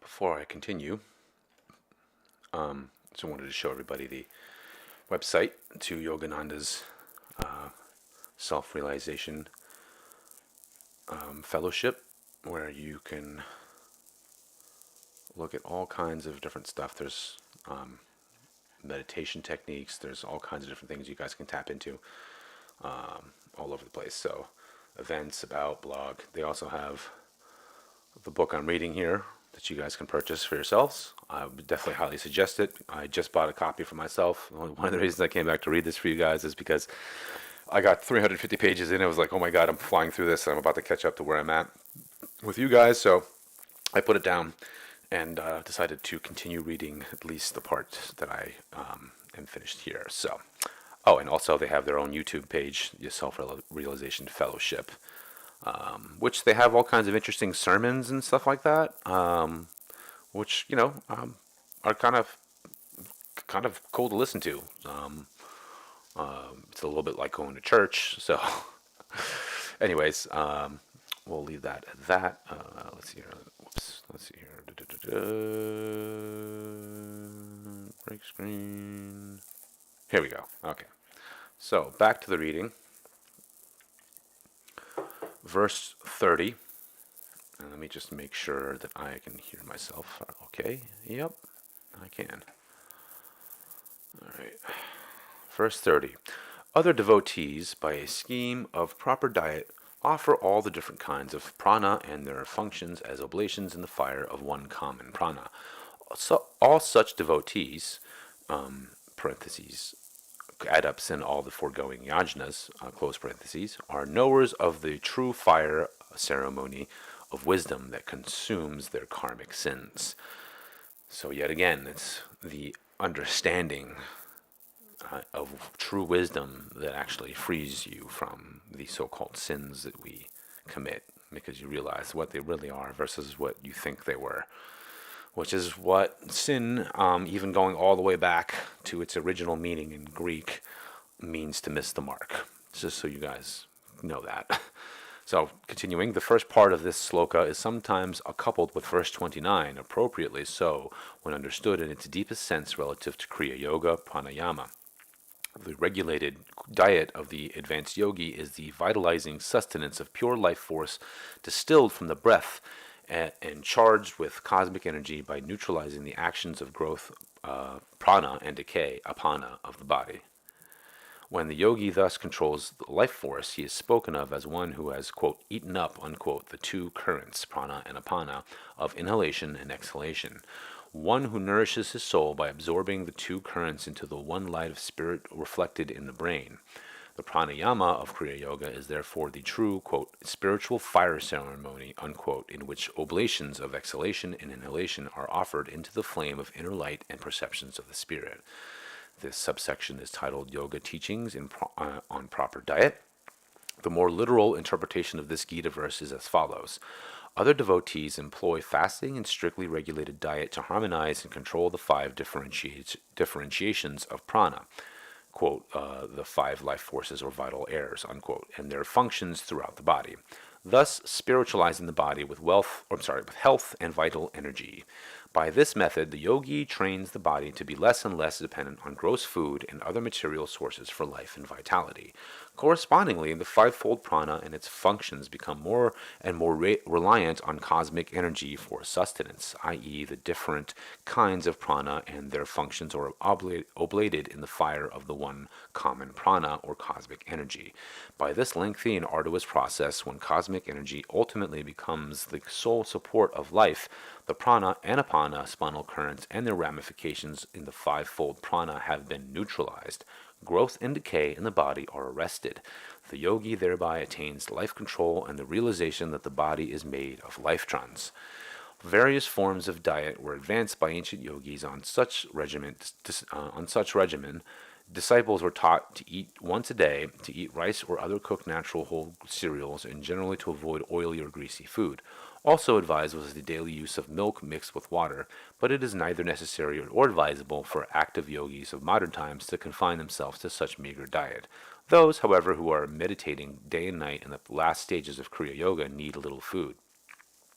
It is important, as Sri Yukteswarji often pointed out, for everyone to follow a course of regulated diet. Otherwise, wrong eating habits lead to disease and to difficulty in concentrating the mind during spiritual exercises. Some yogis teach their students to consider the stomach as though it were divided into 4 parts. Rice or other solid food may fill 2 parts, and one may receive liquids such as lentil soup or milk. The remaining 1/4 part should always be kept empty for the free passage of the digestive juices and to afford scope for vital airs to circulate freely in the yogi practices pranayama soon after eating. In other words, one should always leave the table not fully satisfied, slightly hungry, and any oil used should be pure, fresh, and sweet. Gas-produced foods should be eschewed. Meals should be eaten at regular hours in a contented frame of mind. The gas-produced food should be eschewed is funny because one of the things that is famous about Pythagoras is that he banned the eating of beans by his disciples, and I can only imagine it was for the same exact reason. Because I mean, come on, I mean, how hard must it be to like calm your mind when you got like a huge, you know what, knocking at the door trying to get let out. I'm sorry, continuing. Meals should be eaten at regular hours and in a contented frame of mind. Some texts say, quote, okay, a little by little eat many times, but never eat as much at one time, unquote. I think that's pretty good advice, actually. I used to weigh 250 pounds, and I lost all my weight many, many, many years ago, and I've never gained it back. I've always stayed within like a 15-pound period. I don't even think about it anymore. It just stays the way it is. Various forms of diet may be followed with benefit according to the counsel of a guru. Proper diet and occasional fasting help destroy unnatural cravings for sex experience and bestow the blessing of a healthy body. Most people not only fail to find the supreme bliss of Brahman hidden within themselves, but are not able to enjoy the possession of a diseaseless body. The student of yoga can learn much from the discoveries of modern science. A deficient or incorrect diet causes sickness, brings premature old age, and hastens the advent of death. A balanced vegetarian diet is needed: sufficient proteins, carbohydrates, vitamins, and minerals, and limited fats. Beef and pork, though rich in protein, release toxins that remain lodged in the tissues, promoting various diseases. The immune system cannot destroy all the quantities of meat toxins that remain in the tissues. Therefore, other foods are preferable as sources of protein and other essential nutrients found in meat, such as fresh curd from milk, cottage cheese, carrot juice, almonds, pecans, pignolia nuts, I don't know what that is, whole grains and beans and lentils, well cooked. An abundance of fresh fruits and vegetables supplies the vitamin and mineral needs of the body. Carbohydrates are found in beans, natural sugars such as honeys and dates, and whole kernels of cereals. The best fats are derived from vegetable protein foods, including nut butters such as almond butter and peanut butter. This next section is subtitled Important Factors for Health of the Body. Garbanzo beans are one of the richest vegetable sources of protein. They should be eaten raw after soaking them overnight in water and peeling off the skins, and thoroughly chewed. Starting with a teaspoon, one may gradually increase the amount to half a cup at one meal, if one can digest them. Persons doing hard manual labor can use a cupful at a meal. They are very strengthening. Raw garbanzos are more digestible than soybeans or any other beans. Cooked garbanzos are heavy in gas producing. I always thought that cooking them correctly would produce less gas, but I guess not. Whole rice is often preferable to whole wheat. People suffering from high blood pressure or heart disease or arthritis or any allergy will do better to eat whole rice rather than whole wheat. I agree with that. It's one of the ways I lost a ton of weight, actually. Everyone should suit his diet to the special needs of his body. The yogi should distill life force and energy and not sickness from his diet. He should also derive energy from the cosmic prana present in sunshine and fresh air by exposing his body to the sun for short periods of time and by practicing deep inhalation and exhalation in the fresh air to absorb pure prana-laden oxygen, which is carbon and toxin destroying. The following breathing exercise is excellent. Face the oncoming air currents outdoors or stand in front of an open window. Quickly throw out the breath with a double exhalation through the mouth, like this, like that, with the aspirated sound of then inhale quickly through the nose in a double inhalation. Repeat several times with full concentration. Start and end with exhalation. So like that. Healthful exercise and right mental attitude are additionally essential nourishers of one's life energies. In these ways, proper diet and other health measures, the yogi stimulates the correct functioning of the five life forces, or pranas, which are empowered to perform the five essential functions of the body. Lack of proper functioning of the crystallizing current, prana, produces disease of decay. Without sufficient prana current, food cannot be transmuted into new tissues. If the circulating current, jnana, works irregularly, inharmonious conditions such as anemia or high or low blood pressure may result. Lacking of the assimilating currents, samana, produces disease of faulty digestion, lack of metabolizing current, udana, and prevents the specializing formation and growth of the body's various organs, bones, muscles, and other specific tissues, which are built from the same one protoplasm. And this section, subtitled "Correct Functioning of the Five Pranas," is essential factor in health. The impaired functioning of the eliminating current, apana, creates poison, gas, tumors, cancers, and all diseases that result from elimination of toxins. And I'll add too, there are vitamins like you can take. There's one vitamin in particular that is great for this, which is called N-acetylcysteine, NAC. I generally take 600 or 750 milligrams a day. And what it does is it kicks on your immune system to create what's called glutathione, which is exactly what this apana is glutathione. It's the thing that goes after every poison, tumors, cancers, any kind of free radical floating around in your body. It grabs it and then it eliminates it by excreting it through your system, through your sweat, through whatever, urine, feces, and all that kind of stuff.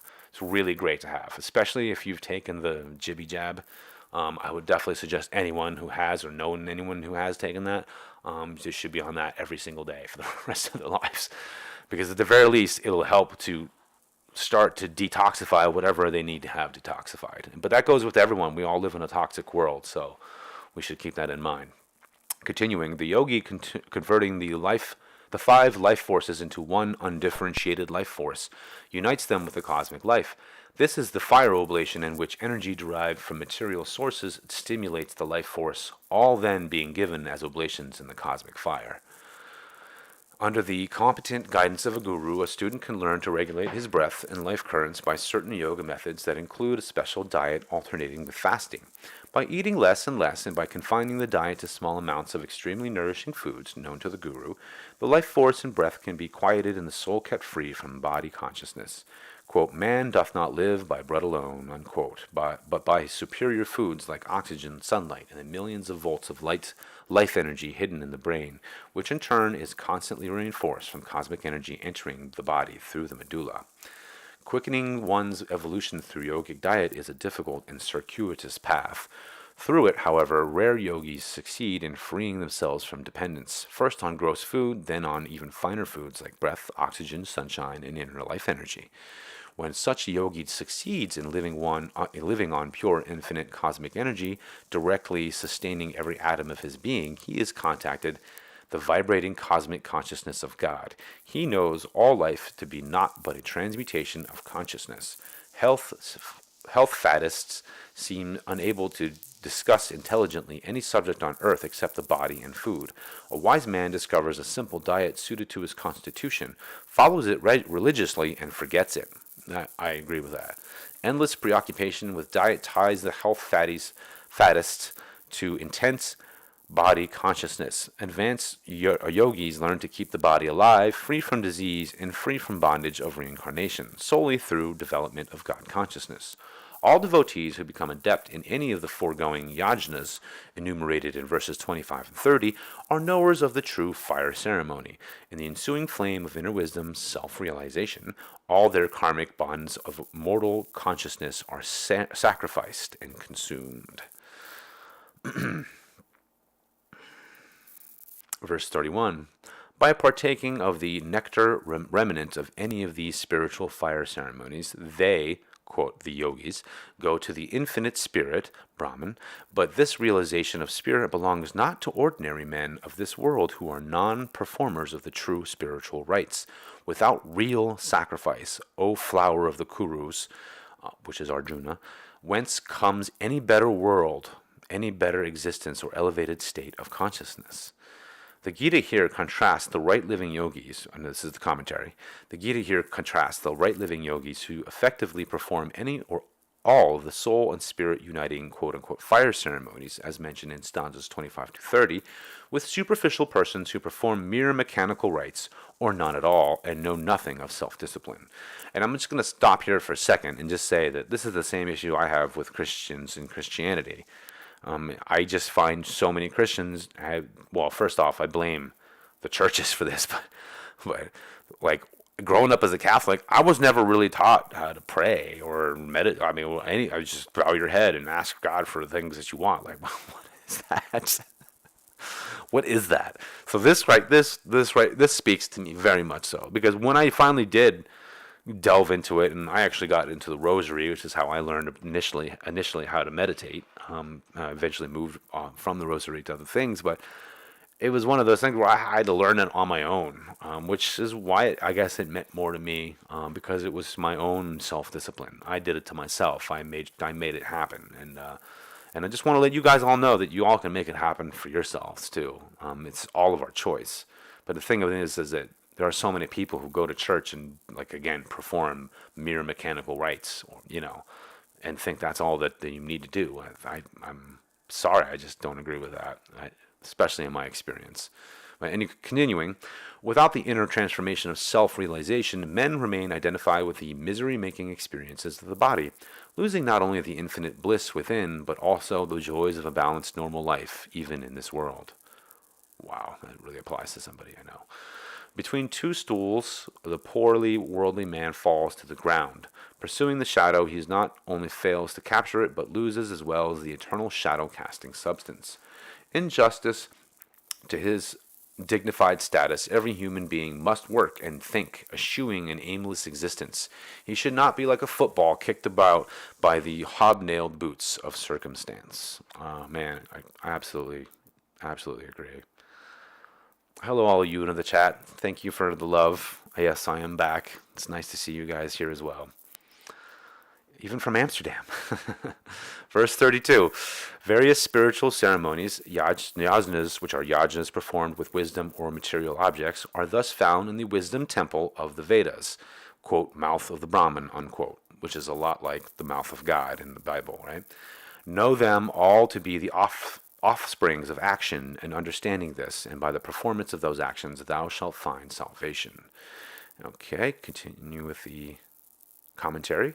Studying various forms of liberating actions described in the Vedas, or learned from yogis, or realized by intuition, the devotee adopts the particular method of spiritual ceremony most suitable for himself, and pursues it wholeheartedly to the goal of liberation.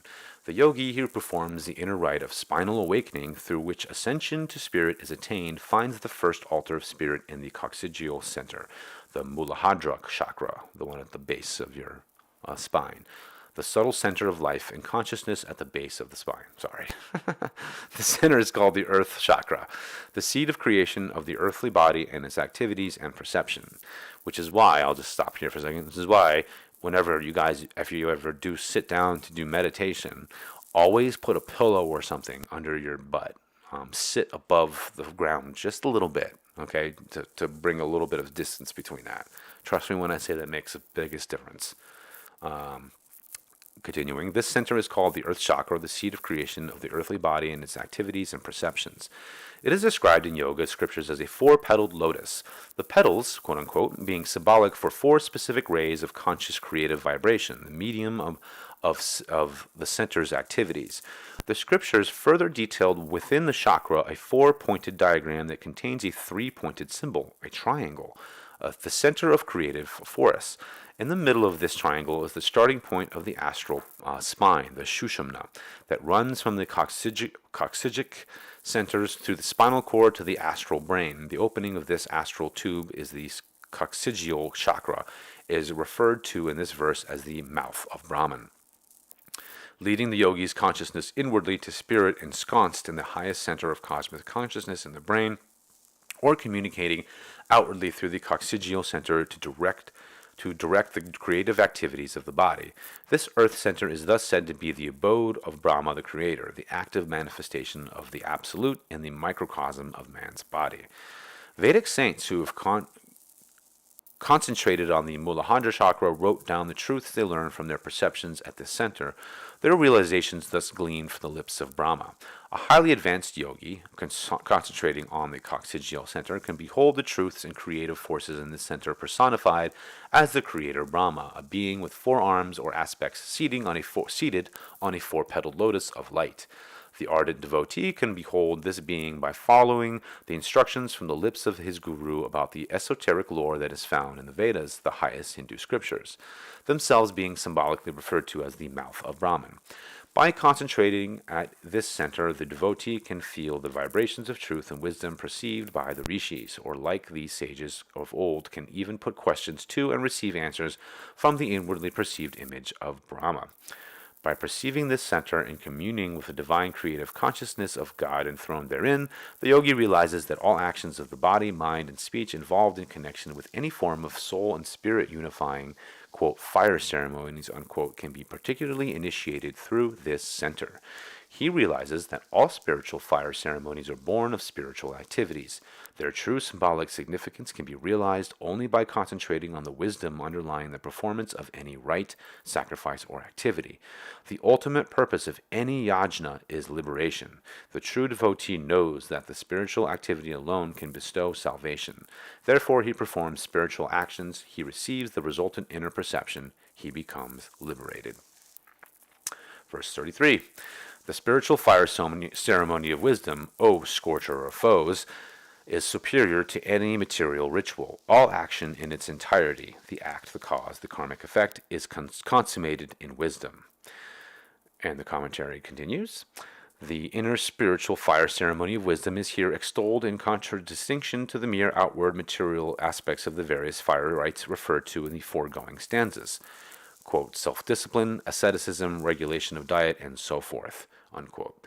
But whether one practices outward bodily discipline and other obligatory activities or inner self-mastery by wisdom, all such spiritual actions are effective, gradually or enhanced degree, in dissolving the soul-binding karmic effects of present and past, good and evil alike. When the devotee concentrates on many outwardly diverting methods of physical control, quote, fire ceremonies with material objects, unquote, he finds it more difficult to attain inner poise. In the performance of material or outward sacrifices, the devotee, thinking carefully about external routine, body posture, physical discipline, may easily forget the ultimate goal of attaining cosmic consciousness. By interiorization of the mind, the devotee performs the highest rite of casting the senses into the inner fire of wisdom.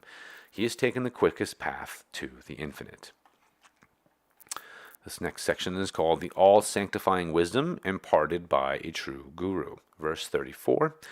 Understand this, by surrendering thyself to the Guru, by questioning the Guru in thine inner perception, and by service to the Guru, the sages who have realized truth will impart that wisdom to thee. And the commentary goes on. Christ said, quote, no man can come to me except through the Father, which hath... No man has come to me except the Father, which has sent me, drawn him. And I will raise him up at the last day, unquote. I'm going to read that again. I don't know why he has to use the King James Version. So Christ said, quote, no man can come to me, except the Father which hath sent me drawn him, and I will raise him up at the last day, unquote. When a devotee's prayers touch the Supreme Being, he sends him a guru through whose agency he draws the seeker to himself. It is God who speaks through the guru's voice and guides the devotee through his spiritual perceptions. There are three ways of tuning in with the guru: by self-surrender, by intelligent questions, and by service. A disciple, a chela, who is in tune with the guru, learns through unalterable devotion to perceive spirit behind egoless transparency of the guru's personality. The exalted guru who knows spirit is one with spirit itself. A true guru who adores God only and perceives him constantly in the temple of his body and mind accepts the devotion of a disciple only to transmit it to the Lord. Unconditioned devotion to the guru enables him to pour peacefully the ocean of his wisdom into the expanded being of his chela. or disciple. Without deep devotion, the debris of doubt clogs the mental channel of the disciple's perception. He cannot faithfully receive the Guru's subtle inflows of rivulets of enlightenment. Another right approach that the Chela may adopt is that of reverent questions to the Guru. The charcoal black ignorance of Maya within the worldly mind can be best dispelled by permitting the Guru to bestow the sunlight of truthful teachings. A third approach, service to a self-realized Guru. The devotee learns to serve the Lord in the Guru preceptor, for God is fully manifest in any of his true sons. A sincere Chala humbly asks his Guru, what is wisdom? What is knowledge? What is ego? Eagerly serving the Guru, especially by dedication to exemplifying and promoting his ideals and principles, the disciple's intuition develops. He automatically receives the wisdom vibrations of his master. This section is subtitled Receiving the Guru's Blessing and Guidance After He Has Left the Body. A disciple residing far away from the Guru may practice a spiritual method of communion. The Guru, once with God, is present everywhere, including the wisdom center, the point between the eyebrows, of all men. At the end of meditation each day, the disciple should concentrate at the point between the eyebrows and visualize his Guru. Thinking of him with love and devotion, the disciple should ask the questions he wants answered. If visualization of and concentration on the Guru are deep, the Chela will invariably receive silent answers to his questions in the form of accruing inner perceptions. In this way, the advanced disciple can contact the Guru even after the master has left the mortal flesh of invisible omnipresence. And for those of you that are Christians, you can do the same thing with Christ.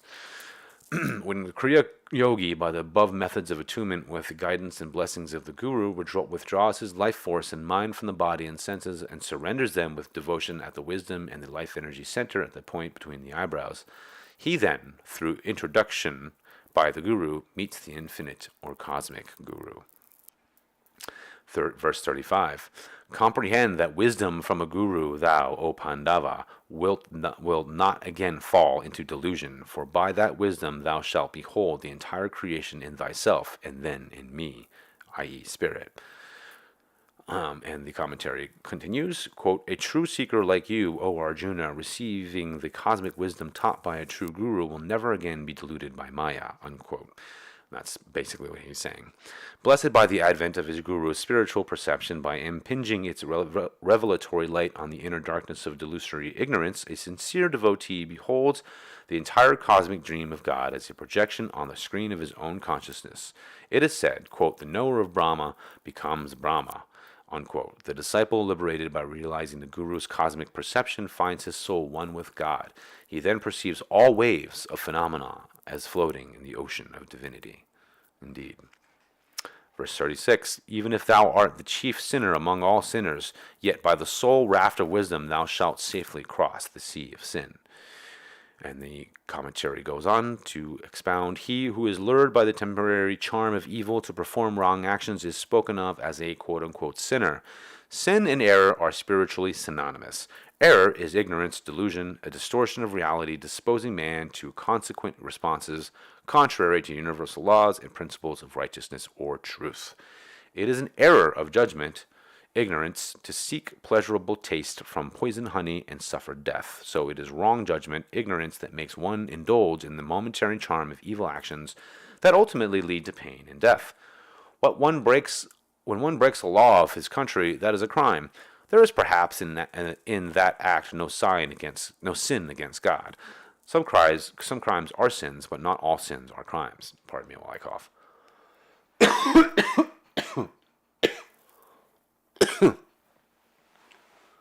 Thus, man, comfortably situated in the standards of his environment, rationalizes that he is, quote, home free, unquote, in his wrong actions to go undetected, or if, quote, there is no law against it, unquote. But the Lord's universal laws are relentlessly exacting. Listen to this, you guys. This is very important. Their blind justice moves something slowly, but ever surely. Every action produces a karmic reaction. No, karma means action, just so you guys understand. So every action produces a karmic reaction, manifesting sooner or later for good or for ill. Every action also leaves a trace in the subconscious mind and tends to repeat itself until it becomes a formidable, automatically performing habit. People who are held in the octopus grip of evil habits and who must constantly do battle with the specters of bad karma find salvation impossible. Quote, rid yourself of sin by wisdom, unquote. By these words, the Bhagavad Gita gives hope to the hopeless.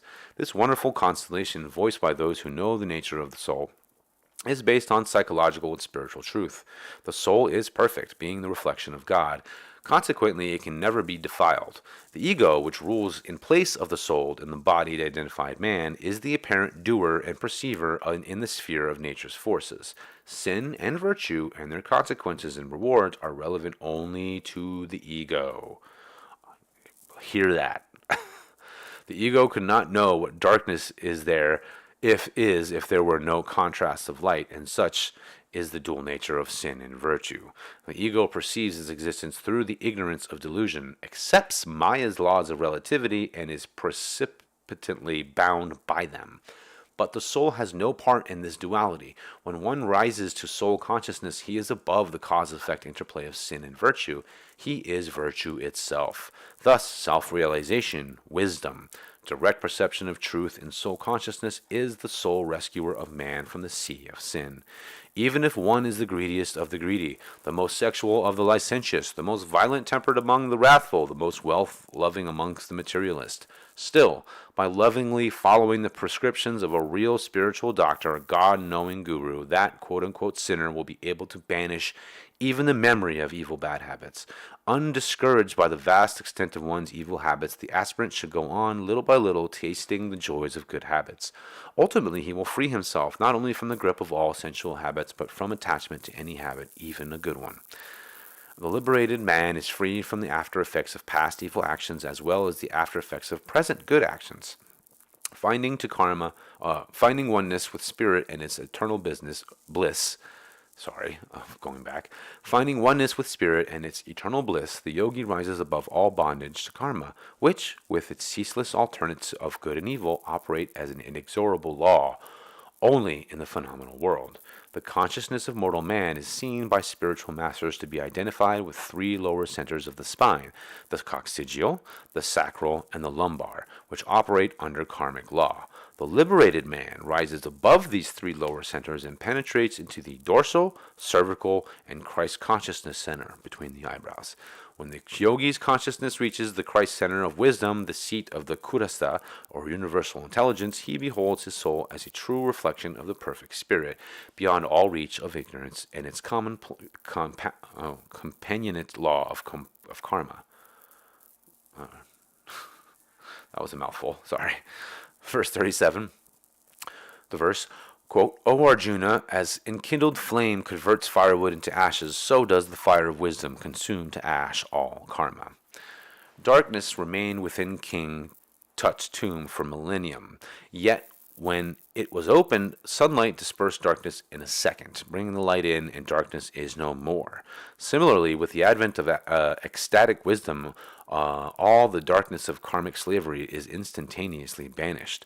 The light of God dispels forever the darkness of human delusion.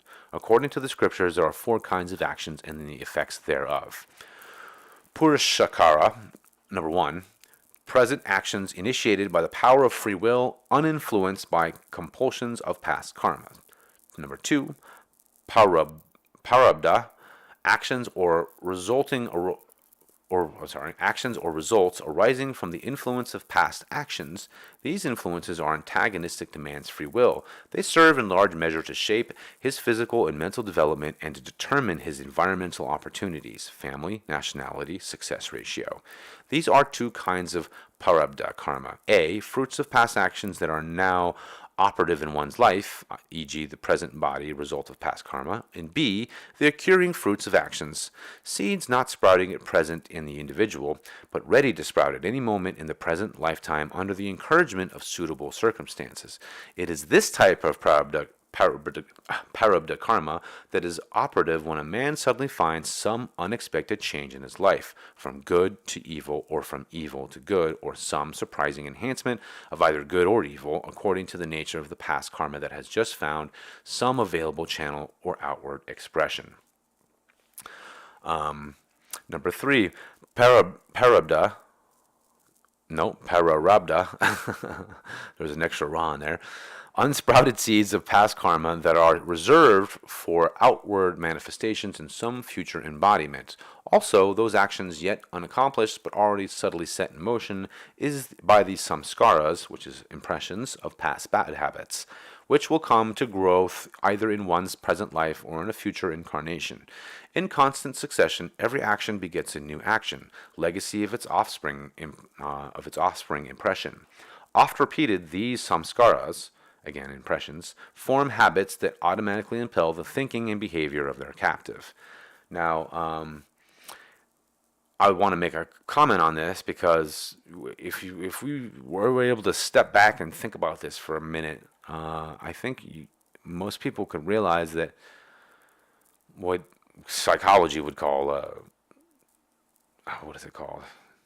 I can't remember it now, but it's this whole idea that like your entire life is really a gigantic accumulation of impressions from your entire life, from when you were a child onwards. And it's like, what do you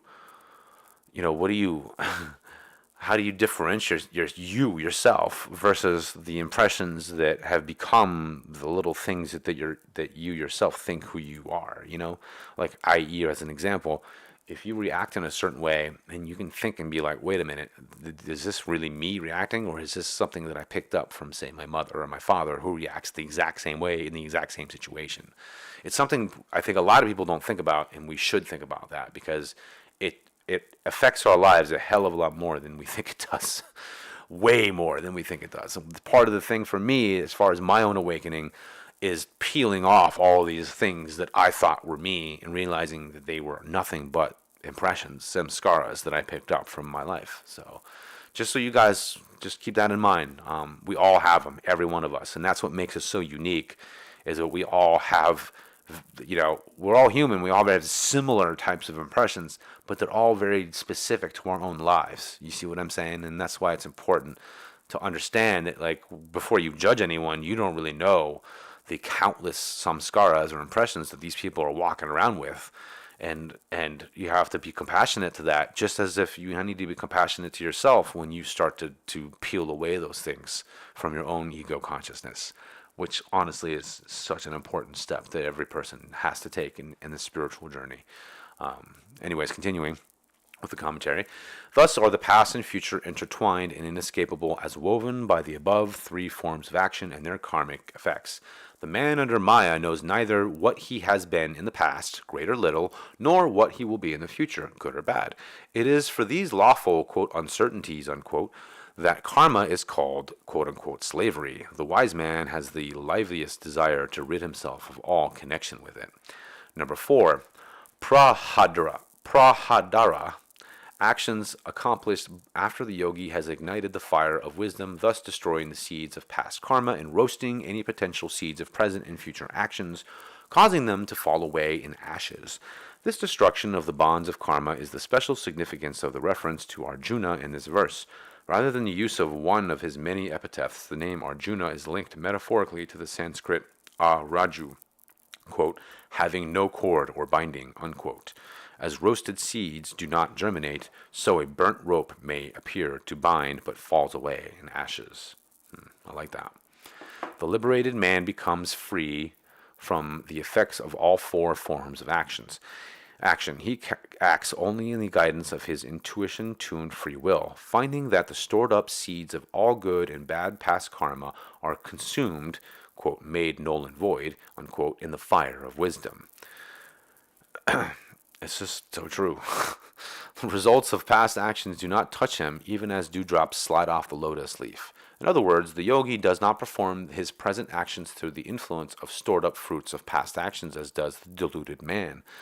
The yogi resigns his life into God's hands with full trust that he will make a better job of it than he himself has ever been able to do.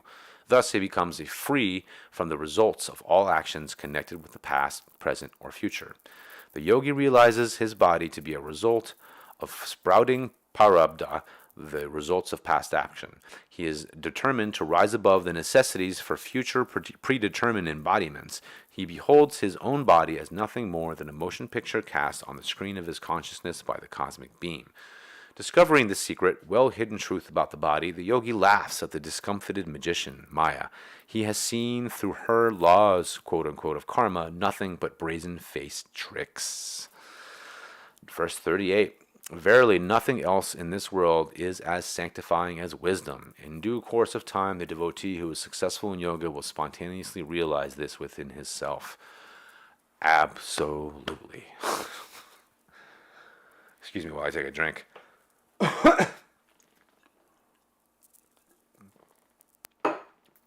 Okay. Any sufficiency or disturbance, this is the commentary. Any sufficiency or disturbance in a devotee's attunement with cosmic wisdom causes nature's 24 elements of sensory perception to bring forth as dilutions of his consciousness of oneness, God. The deluded man sees not his source, the spirit, but only the body, which is a mere conglomeration of the 24 inner elements of Maya, 24 veils that shroud the spirit. The scriptures call men fallen or evil when his consciousness is identified with the original sin, the 24-armed Mother Nature whose sole function is to divert man from spirit to matter. This is very much in line with Gnostic writings as well, which I will be getting to very detailed in future edited videos. Not one of these, but an edited video. Of all qualities, the purest is wisdom. Its unpollutable flame of light is the only effective adversary of darkness, ignorance. In due course of time, when the yogi reaches the ultimate success of freeing his consciousness from the gross perceptions of the body and the cosmic elements, he realizes within himself, in the self or soul, his lost and found wisdom as the sole liberator.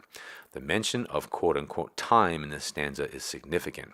Man's mind, operating as a part of nature's 24 elements, is engrossed in the material manifestations wrought by the 5 elements of earth, water, fire, air, and ether, which are subject to the law of relativity and time, and the divisions of the timeless, eternal now, and the progression of past, present, and future.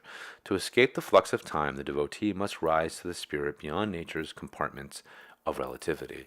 The absoluteness of cosmic consciousness is the only cure for the relativity of moral consciousness. The world and the mini-sphere of the body is the realm of delusion or darkness. Those who travel in this darkness are bound by its laws. If in a dark room, for example, one runs about indiscriminately, he is sure to suffer injury from collision with another object. But if he obeys the law of caution applicable in movement in darkness, he can navigate safely. If, on the other hand, the room is suddenly flooded with light, those laws are spontaneously invalidated.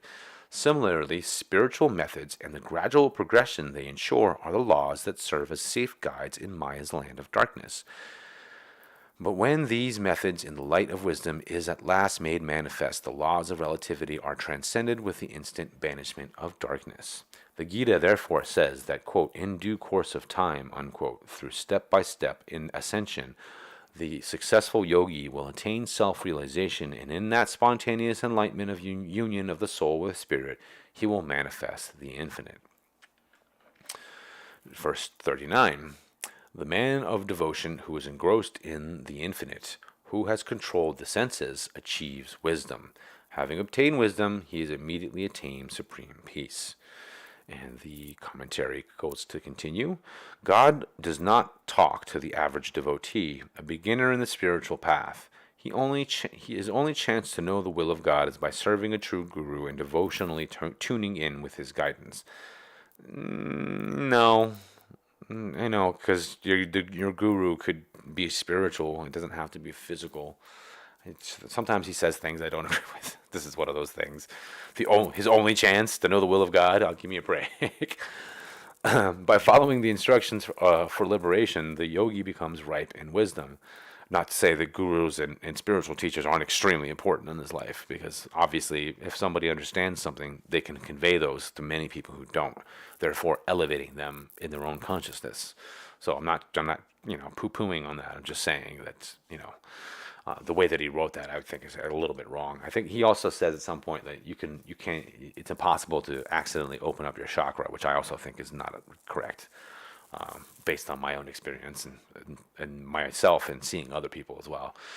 Continuing, his mind is not chained to the three lower centers of consciousness, but has risen to union with the higher centers. He is therefore said to have, quote, controlled his senses, unquote. The devotee, through his guru, learns to perceive God and become devoted unto him. Devotion in this sloka refers to as the shraddha, the natural inclination of the heart quality to turn towards its source in faith and surrender. There are two stages of divine devotion. The initial stage is imperfect and spasmodic and conditional, consisting in external forms of worship, in bowing down to God within one's heart, and questioning him within and serving mankind. The second stage is unshakable and unconditional devotion to the Lord. It becomes manifest through the devotion to the Guru, through regard for the words of the scriptures, through control over the senses, and through the right techniques of meditation. This latter stage of devotion is greater because it includes a scientific method for realizing God, as he has tangibly manifested himself through an exemplary Guru, scriptural truth, self-mastery of the divinely subjugated senses, and through the bliss of ecstasy in meditation. Man's abandonment of spurious pleasures or divine ecstasy pleases God. That devotee is wise, who uses his divine power of free choice to prefer the giver to his gifts. And also one realization is that there is no difference between the giver and the receiver. And that's a spiritual truth that anyone who walks that path will eventually realize. Continuing, one of the most decisive reasons why men succumb to the lesser pleasures of temptations is because that is their first taste of enjoyment. If they had attained the superior joy of ecstasy first, they would find all sense pleasures insipid and flat. After tasting the best cheese, no one likes to eat rotten cheese. He who experiences the ever-new, unending bliss of ecstasy becomes indifferent to sense allures. Absolutely. True devotion to the spirit, the fixity of consciousness in divine communion, and that is necessary to ignite the inner flame of wisdom, starts when the devotee in meditation is no longer conscious of his breath, and when his mind achieves an ecstatic union with spirit. This is exactly true. This is any time that I've ever had some serious spiritual connection is because I completely lost all consciousness of my breath in the process of my meditation. And I've said this to you guys before in many audios. He becomes completely devoted to spirit and thinks of nothing else. His mind rises above sensory distractions and material attachment. His self becomes the cosmic spirit. The scintillations of his feelings merge into a changeless perception of bliss. This is the state of complete establishment in Brahman that bestows, quote, the peace of God, which passeth all understanding, unquote, which is from the Bible. Verse number 40. The ignorant, the man lacking in devotion, the doubt-filled man, ultimately perishes. The unsettled individual has neither this world, earthly happiness, nor the next, astral happiness, nor the supreme happiness of God. So the commentary goes on. Those who sorry, my birds are making noise. Commentary says on this particular verse, those who are ignorant, ajnas, and refuse to strive for knowledge, those who are without any devotion, shraddha, to spiritual things, the Guru and God, and in particular those who remain in an unsettled mental state, samshaya, about the value of the soul, all gradually decay in spiritual evolution. The ignorant man suffers dumbly, hardly aware of his ignorance. Those without devotion to high ideals have dried up hearts. They cannot enjoy the real beauty in life. The doubt-afflicted are captives of their own imaginative responses to delusion.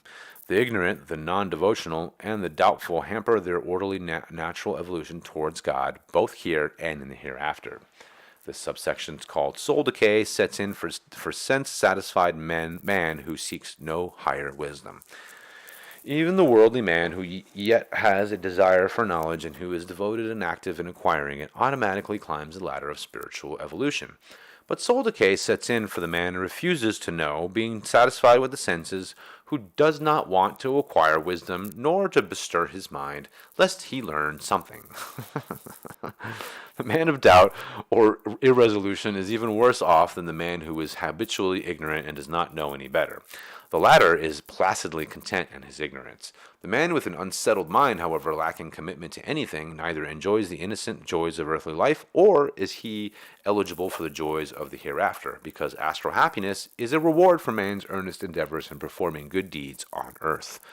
The man of doubt is restrained by inertia, paralyzed into inaction. He remains stationary, a motionless object out of harmony with a world in constant flux. It is better to work hard for material accomplishment than not to work at all. The man of action receives various benefits by exercising his mental and physical faculties. A man of spiritual action goes definitely forward. But the man with a doubting disposition depresses all his desires for activity. By lack of motion, he converts himself almost to a state of paralysis. Hardly a man at all. A human being has been sent into a world of activity and motion. Unless he pursues spiritual motion and action by relinquishing doubts, he cannot progress. Doubts are the result of man's responses to the influences of delusion on his intelligence. When expressed through nature's principles of mind, intellect, and senses, intelligences lack the capacity and quality of direct cognition. It may be compared to the light of a lighthouse, appearing only intermittently in intervals of darkness, alternate states of the light of conviction and the darkness of doubt. If the light of intelligence were steady within a man, he would, without effort or doubt, understand truth in all things. But since the rays of intelligence are oscillating with the darkness of delusion, the ordinary man remains most of the time in a state of doubt, causing irresolution and fierce loyalty to misconceptions. The process, I think this next section is subtitled, Do Not Allow Intellect to Overrule Intuition. Absolutely. This should be a very important section. The process of knowledge in man consists in a succession of changing thoughts. Each new thought carries a sort of conviction or sense of knowing, but gradually it grows old and is displaced by a new convincing thought. In this way, intelligence is either developed by receptivity to suggestions of truth or decreased by the influence of delusion-born misconceptions and doubt. Intelligence made restless by sensory bombardment loses its focusing power. By calmness, intelligence focuses objects and ideas to provide the clearest possible perception. Hence, by restlessness or an undirected process of mental change, intelligence can be converted into false, meaningless thoughts and notions. Or, by the centralization of its forces, intelligence can be converted into intuition. The clear-thinking man should distinguish from the man who thinks too much.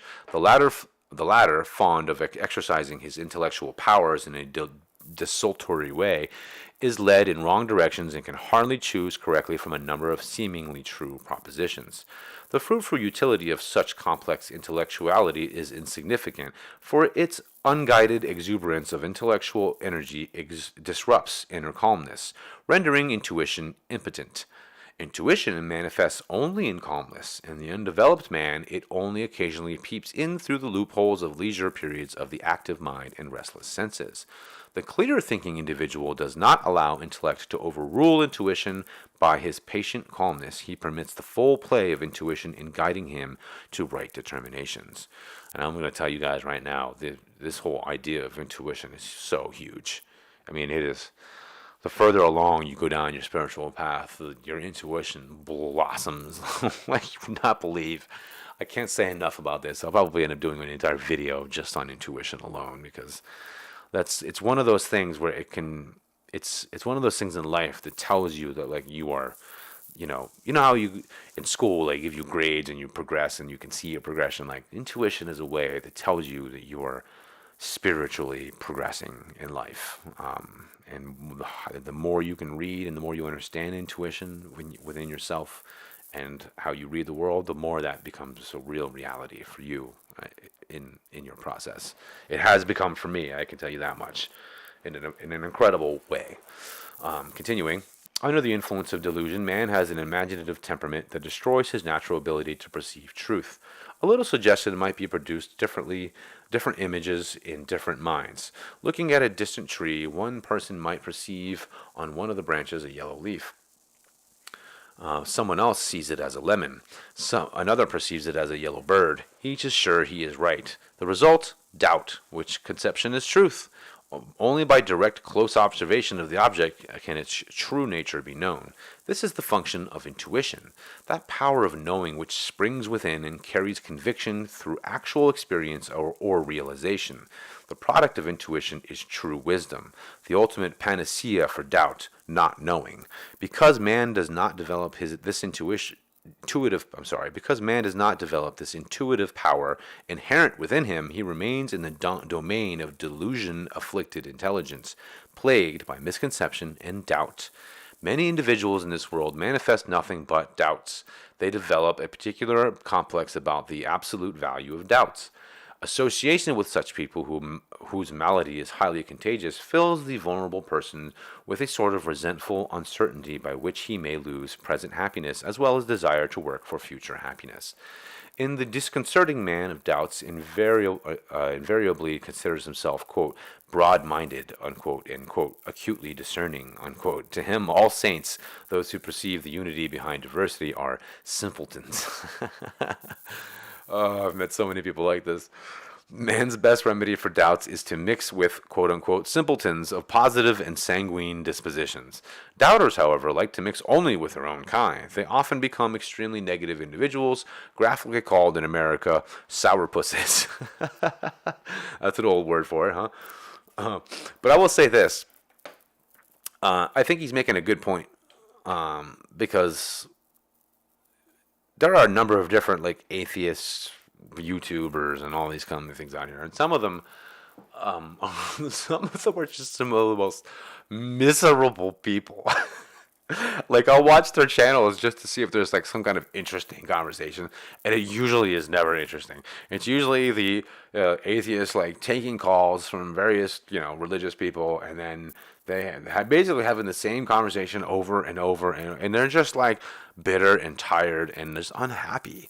I just find that amongst so many people who I see who are atheists and who push that kind of thing, and who try to debate people who are religious in some kind of ways.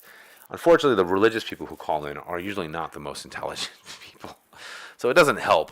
But it's just one of those things where I was just like, these people who, again, the disconcerting man of doubt invariably consider themselves, broad-minded and acutely discerning. To him, all saints, or those who perceive the unity behind diversity, are simpletons.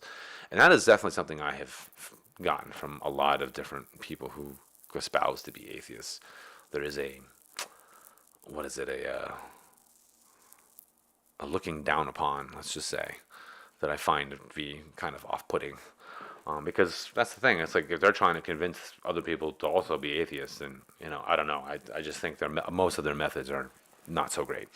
Continuing, full of bitterness and distrust, they can neither enjoy the pleasure that comes in their path nor look forward to any happiness in the future. Doubters seem to enjoy masochistically the state of inner oscillation and unhappy turmoil. They find, too, sadistic pleasure in unsettling the mind of others who are imbued with faith and happiness. The habit of doubt must be obliterated within and without. As both doubt and joy are contagious, all yogi beginners should associate only with those who are full of divine joy or enthusiastic seekers of it. The doubting individual must rouse himself to extraordinary efforts in order to be free from his paralyzing habit. As soon as doubt rises in the mind, he must nip them in the bud. He should take a vow not to hurt the faith of others with the corroding acid of his own doubts. He should not transmit his skepticism to others by argumentative discussions and conjectures. His mind, wasting away from the disease of doubt, will be rejuvenated by the culture of wisdom in association with those, quote-unquote, simple men who possess the one certainty, God. Verse 41. Quote, O winner of wealth, Arjuna, he who has relinquished work by yoga and who has torn apart his doubts by wisdom becomes poised in the self. Actions do not entangle him, unquote.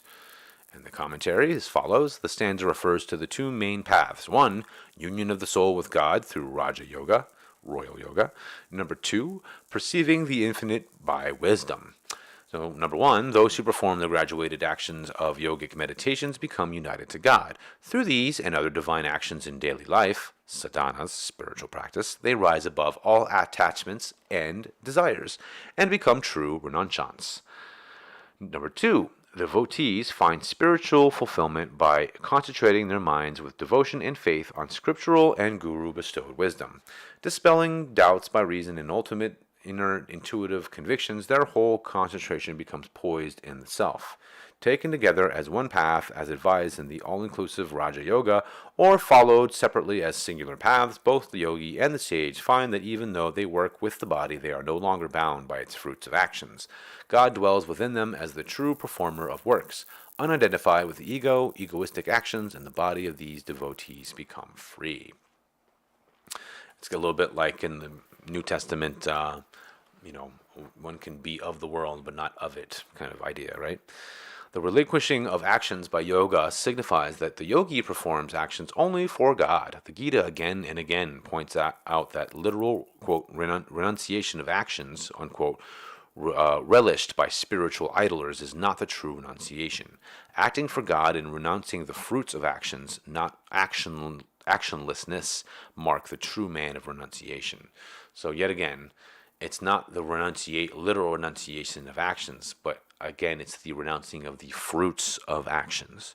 So, i.e., if you do something and you expect something from that thing that you were doing, then that's all on you, right? It's completely on you. If you are attached to what's going to happen because of something that you did, then you are setting yourself up for disappointment, amongst other things.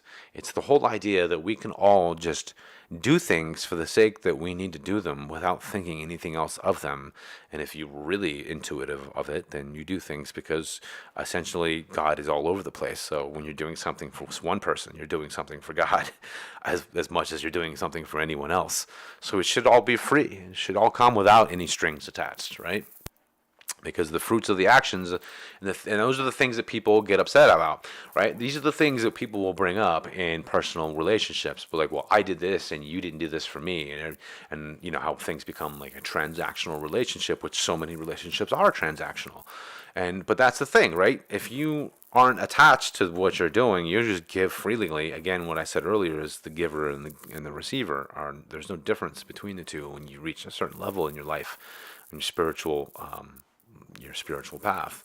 And renouncing these fruits of actions is a big part of that. Just doing things for the sake of it, and not ever expecting or wanting a thank you or anything else to come from that is huge. All right. Not only is it huge because it frees you from the fact that you don't need these things, number one, and number two, your ego, and it doesn't require these things. You don't need validation from anyone anymore because you free yourself from those things. These are all part of this idea, and I hope people can wrap their heads around that, because this is a really important idea.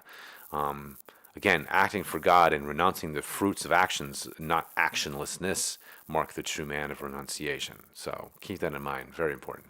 Continuing, such a devotee is a yogi and a man of renunciation because he is united to God and has renounced the fruits of action. This is the meaning of, quote, relinquishing work by yoga, unquote.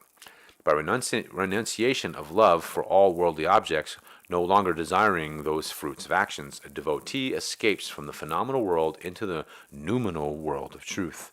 He tears asunder the ego's illusory doubts about what is reality and what is unreality and becomes poised in his true self, transcendentally free from the binding effects of the karmic strings that knits the ego to the world. That's funny that I made that analogy because I didn't know that was coming. Verse 42. Therefore, O descendant of Bharata, Arjuna, arise, take shelter in yoga, slashing with the sword of wisdom this ignorance-born doubt existing in thy heart about the self. And this is essentially what he's trying to say in the commentary. Quote, O devotee, thou who art of a descendant of the cosmic consciousness, now you know how you can acquire wisdom. By self-effort, in following the wisdom dictates of the scriptures and the guru, and by yoga meditation, you can easily forsake the doubts about the self as made in the image of spirit. Your confusion has been caused by your response to cosmic delusion and ignorance. Owing to this doubt, you have not united yourself with this supreme spirit by a practice of yoga. O devotee, rouse yourself from the hypnosis of doubt with the wisdom of guru-given discrimination. Distinguish between the substance and the delusive appearances. Instead of tenaciously clinging to the delusion-caused doubt, it is far easier to cling tenaciously to the yoga-discovered divine certainty." Unquote. Well, that's a lot more than what was on there, but yeah. Continuing, instead of indulging in doubts about the true purpose of life and about the possibility of finding God, man should cut away his mental imperfections with the sword of wisdom from a guru and by practice of yoga techniques, enjoying the doubt-dispelled, ever-blessed communion with God. And I think that is the end of the chapter, which means I'm probably going to end it here. It's not that I wanted to do 3 hours. 2 hours and 43 minutes isn't too shabby. So it ends with Om Tat Sat.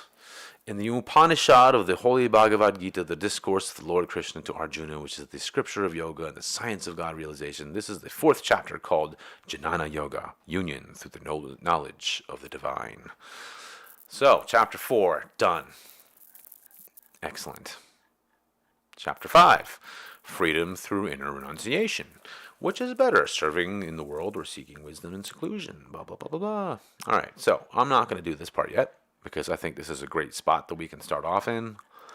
And tomorrow I am going to come back for today is Wednesday.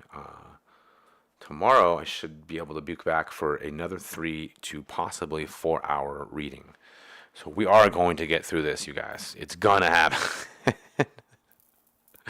We're almost literally halfway. If you can look at the numbers up here on the thing here. But, it's, there's a lot to, where's my screen?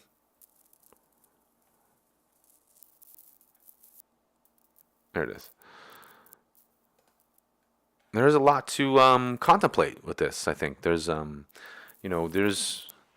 so much to take in, and I think many of you. I just want to say thank you to many of you who have written comments and asked me whether I was going to continue with this and how things are going, and I really appreciate that. It's been almost a year since I've posted anything on this channel, and I have been dealing with all kinds of things personally and spiritually, all kinds of stuff. Nothing terrible, but just challenges of life. And some things I have come out through with gold, just flying colors, and some things not so much. But in the process of it is always an onward and upward trajectory towards, that soul perfection that hopefully we all are trying to accomplish in one way or the other.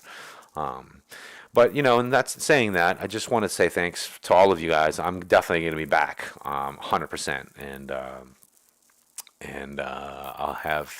I'm working on the next part of the Snake and the Eagle, or was it the Eagle and the Snake? I forget.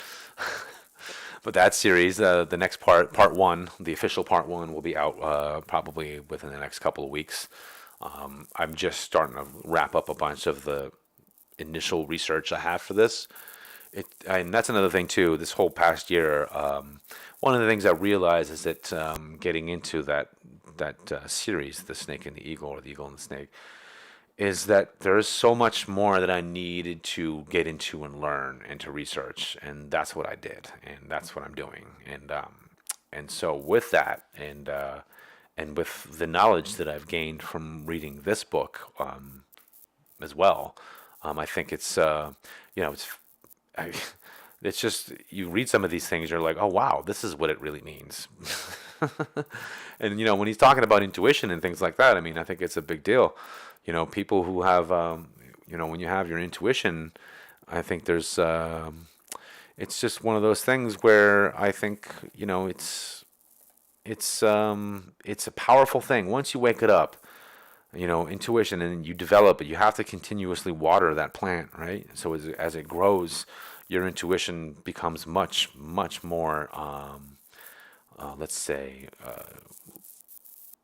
very specific, very accurate. Like you can hear something that somebody says, and you will immediately know the kind of mindset that person is working with.